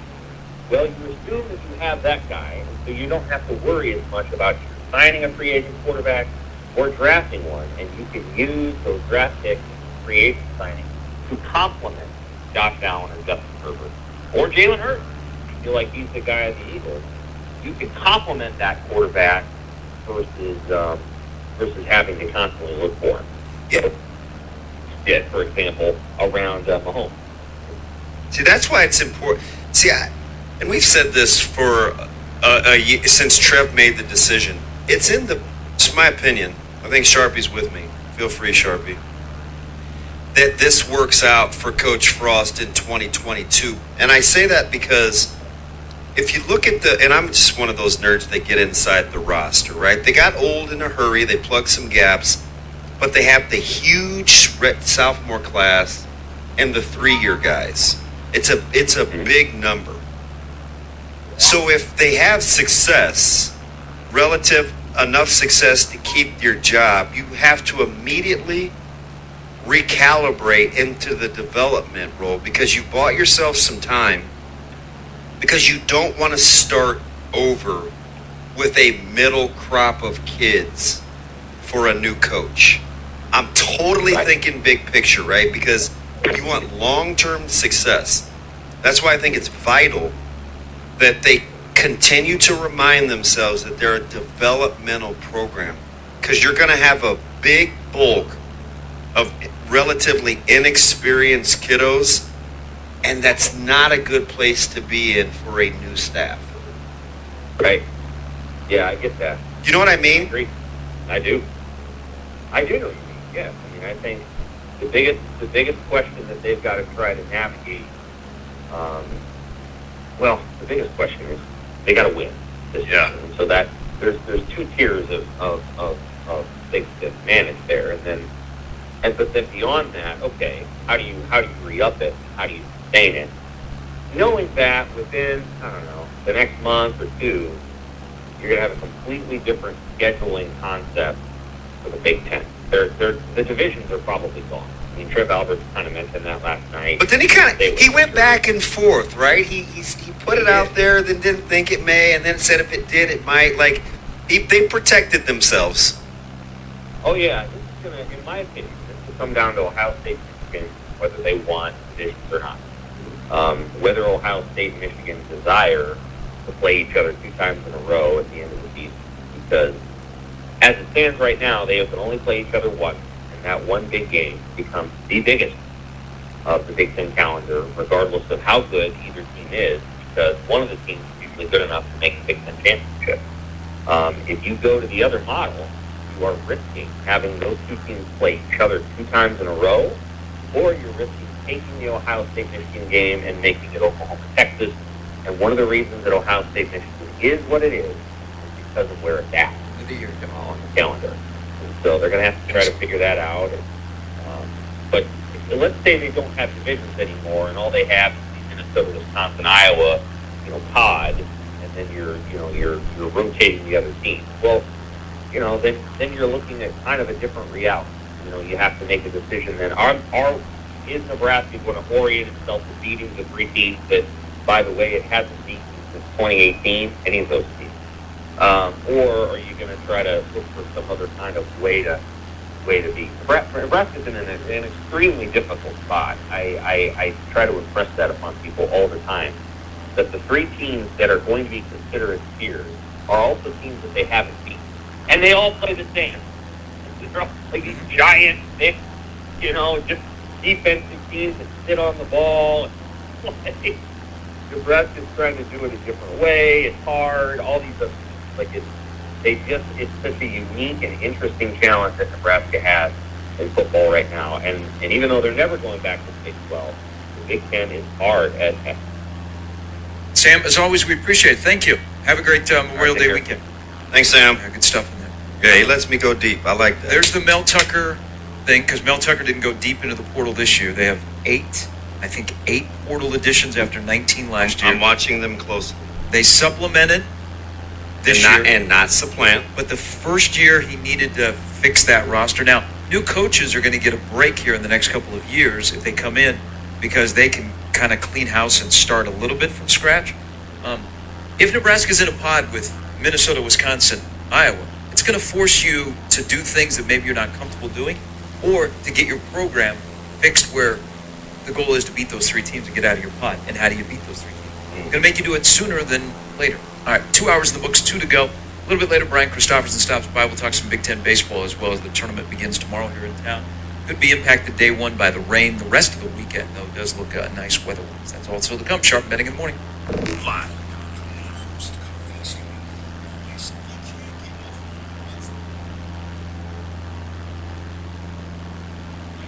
Awesome Catry. 2-on-1 down low. Catry holding, shooting. He scores! The Catry man can! And Nazem Kadri mobbed by his teammates in the offensive zone. The Kadri man, against the grain, lets it fly. Shoots. Save made. It dropped down. It's in. Score! Maroon tipped it. I'm not sure if that bounced in off him or Hagel put it in. What a weird sequence that was. It was just a quick shot at bounce and Maroon got it. Yes, Maroon. It was already in. Halftime, Sharp Betting in the morning on 1620 The Zone, 1620thezone.com, brought to you by Hearth, Cigars, Pipes, and Lounge. You want to just relax, enjoy a nice cigar, and a cocktail, a pipe. Our Cigars, Pipes, and Lounge has got you covered. Great little chill place to just relax, shoot the breeze. Talk sports, don't talk sports. Mind your own business. Hang out with friends. Either way, they're all inclusive. And a great location off the North 48th Street exit, located right next to Cuddy's. What was going on in the Tampa Bay game in the booth? Color guy was jumped all over the play-by-play guy. Now, twice in that game last night, Tampa Bay had 2 goals disallowed, but they won 2-0. They got an incredible goaltender who, when it's closing time, man, Vasilevsky in the net is a guy to have. He had 49 saves last night. It was actually the first time I thought in that series that the Florida Panthers played like the Florida Panthers, but a little too late, and they got swept in 4. That's a dud. You're a President's Cup trophy winner, and you lose in 4. Yeah, we talked about that, though. That second last night on the Tampa Bay, so I listened. Talking about the goal that got taken off the board? Or? Actually, the whole second, the entire second. Period? Yes. The entire second period, the color guy was all over the place. He was mad as hell because of the 2 goals that got taken away. I mean, it was, and I know he jumped all over him right there, but he was not having any of it for anybody. Like, you could have walked in and he would have thrown down with you because he was not having it with anybody. He was sick and tired of it. He was. You know, he's an older gentleman, so I want to say that I want to. You could be mad. I mean, Florida had. He was mad last night. 50 shots on goal. They played well for the most part. The first time all series they looked like the Florida Panthers. They just couldn't. I mean, Vasilevsky. He's. Yeah, they've closed out their last 10 series. They won 10 playoff series in a row, and 6 times they've closed it out with a shutout. And they swept Florida in 4. Now, the other series, St. Louis fans, man, tough to wake up this morning. Because not only are you behind 3-1, but a guy that your fan base sent death threats to in Naz Kadri scores a hat trick. He baits you into things last night. The fans were booing him, and all he did was scored. Like, he got the goal after the 5-on-3 that he drew up. That the reason that they were 5-on-3 was because of him. He scores. They go up 4-1. He won last night. The fans were livid. Perron, who I don't think is a dirty player, but he made a dirty play. He tried to elbow Kadri after he scored, and then he slashed Taves and gave him a little spear in the nuts. I mean, why does the NHL take spearing more seriously? They just don't. Because I think the definition is loose. Ooh. I do. How are you distinguishing? I've used last night as an example. I see what you're saying. You know what I mean? But that's a thing where they don't crack down on spearing as much as I think they should. And last night, that is a dirty play. I think it's a little gray. But how exciting, though, would it be? Because you could get a couple of different kinds of series. Avs, Lightning. Those games, they could be 7-6. Or it could be 2-1. Could be 2-1. Yeah. Now that St. Louis game, the St. Louis Avs game last night, there was a little bit. What did you say? Well, you take 4 minutes out of that thing, and it's. Yeah, the second period was crazy. They were like the stretch, like the start. That was nuts. 3 goals in about a 2-minute span for the Avs. They were both sides. 12 seconds. Both sides were nudging each other on.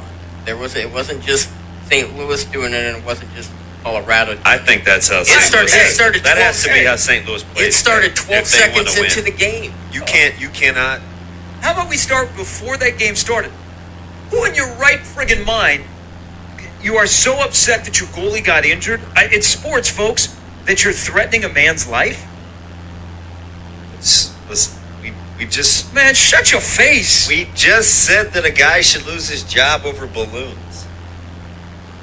What do you think about fans? But a death threat? Man. So his wife, by the way, this morning is sharing their DMs online. Just out of control, man. Now, I am a little biased because I am an Avalanche fan, and I do listen to the Avalanche play-by-play. When I partake in an Avs game, it's through that radio station. That said, when the fight happened at about 9:57 last night, right before 10 o'clock, that would be 9:57. It didn't sound as bad. You know, it sounded more like the St. Louis side started it. But then when, 5 minutes later, when I actually watched the video, now I don't know where they started at, if they started it right at the beginning, because you couldn't really see the stuff coming up beforehand. But when I saw the video about 5 minutes later, I was like, no, that really looked a lot different than what it sounded like on the radio. So, I mean, you get a little bias there, depending upon what you're watching. But, those two teams were going at it last night. Should be a good next game on. And the best thing about it, here's the absolute best thing about what happened last night, is that Tampa Bay won. That series is freaking over. Get it the hell out of here. So my Colorado games can start at 7 o'clock instead of 8:30. So I ain't up until 1 o'clock. I don't think they're starting the game in Denver at 6, but I know what you're saying because the Blues have played every playoff game at 8:30 at night. Yeah. All right, welcome back in Sharp Betting in the Morning. Glad to have you in on a Tuesday morning. They have announced the Creighton, Nebraska volleyball match. They have a date. The location will be downtown at the Chai. It will be on It'll be on September 7th if you are planning at home. So they have a date, a site, and Creighton and Nebraska will play, and they are coming here because the Final Four is here. What a fall it's going to be for volleyball in this town. It's going to culminate with the Final Four. But you have Nebraska and Creighton are going to play. Creighton's got a really good schedule. They just announced their entire schedule yesterday. And Creighton is hosting the Big East volleyball tournament. But you want to make the Nebraska and Creighton volleyball match downtown a little bit bigger? Let me put on my promotion hat. Because about 10, 11,000 people will go to that. Predominantly Nebraska fans. I hope that the Creighton volleyball and women's basketball fan base, because of their recent success, continues to grow. Why not make that like a volleyball day across the state of Nebraska? Make it a big day, promote it, and you know what? Why not have like the Nebraska-Creighton match as the marquee match and play maybe 2 of the top high school programs before, maybe have a day of volleyball in that building that ends with Nebraska-Creighton, bring in some, UNK is very good in volleyball. There's other good junior college volleyball. Omaha. Yeah. Well, why not feature as many matches from high school to college as you can before you play that? I think that'd be a great day to celebrate because it'll be a big day here, and it's going to be a big fall for volleyball in this town. Mm. And I do like that Creighton is going to play in Omaha's tournament at Baxter. Nebraska went when they opened up Baxter. All right, so we have landed in St. John. Let it be known that this episode was recorded during what will be called the Great Beanbag / Stuffed Chair Disaster of 2022 here on Tuesday, May 24th. I got this stuffed chair delivered here and was going to use it, but the zipper broke and all the stuffing came out, and you've probably heard me cleaning it up in the background of the podcast. Most of the second half of the video here, but we are finally landed in St. John. We will take off from here next time. I've got some more cleaning to do, so until next time, signing out from Microsoft Flight Simulator 2020 World Tour.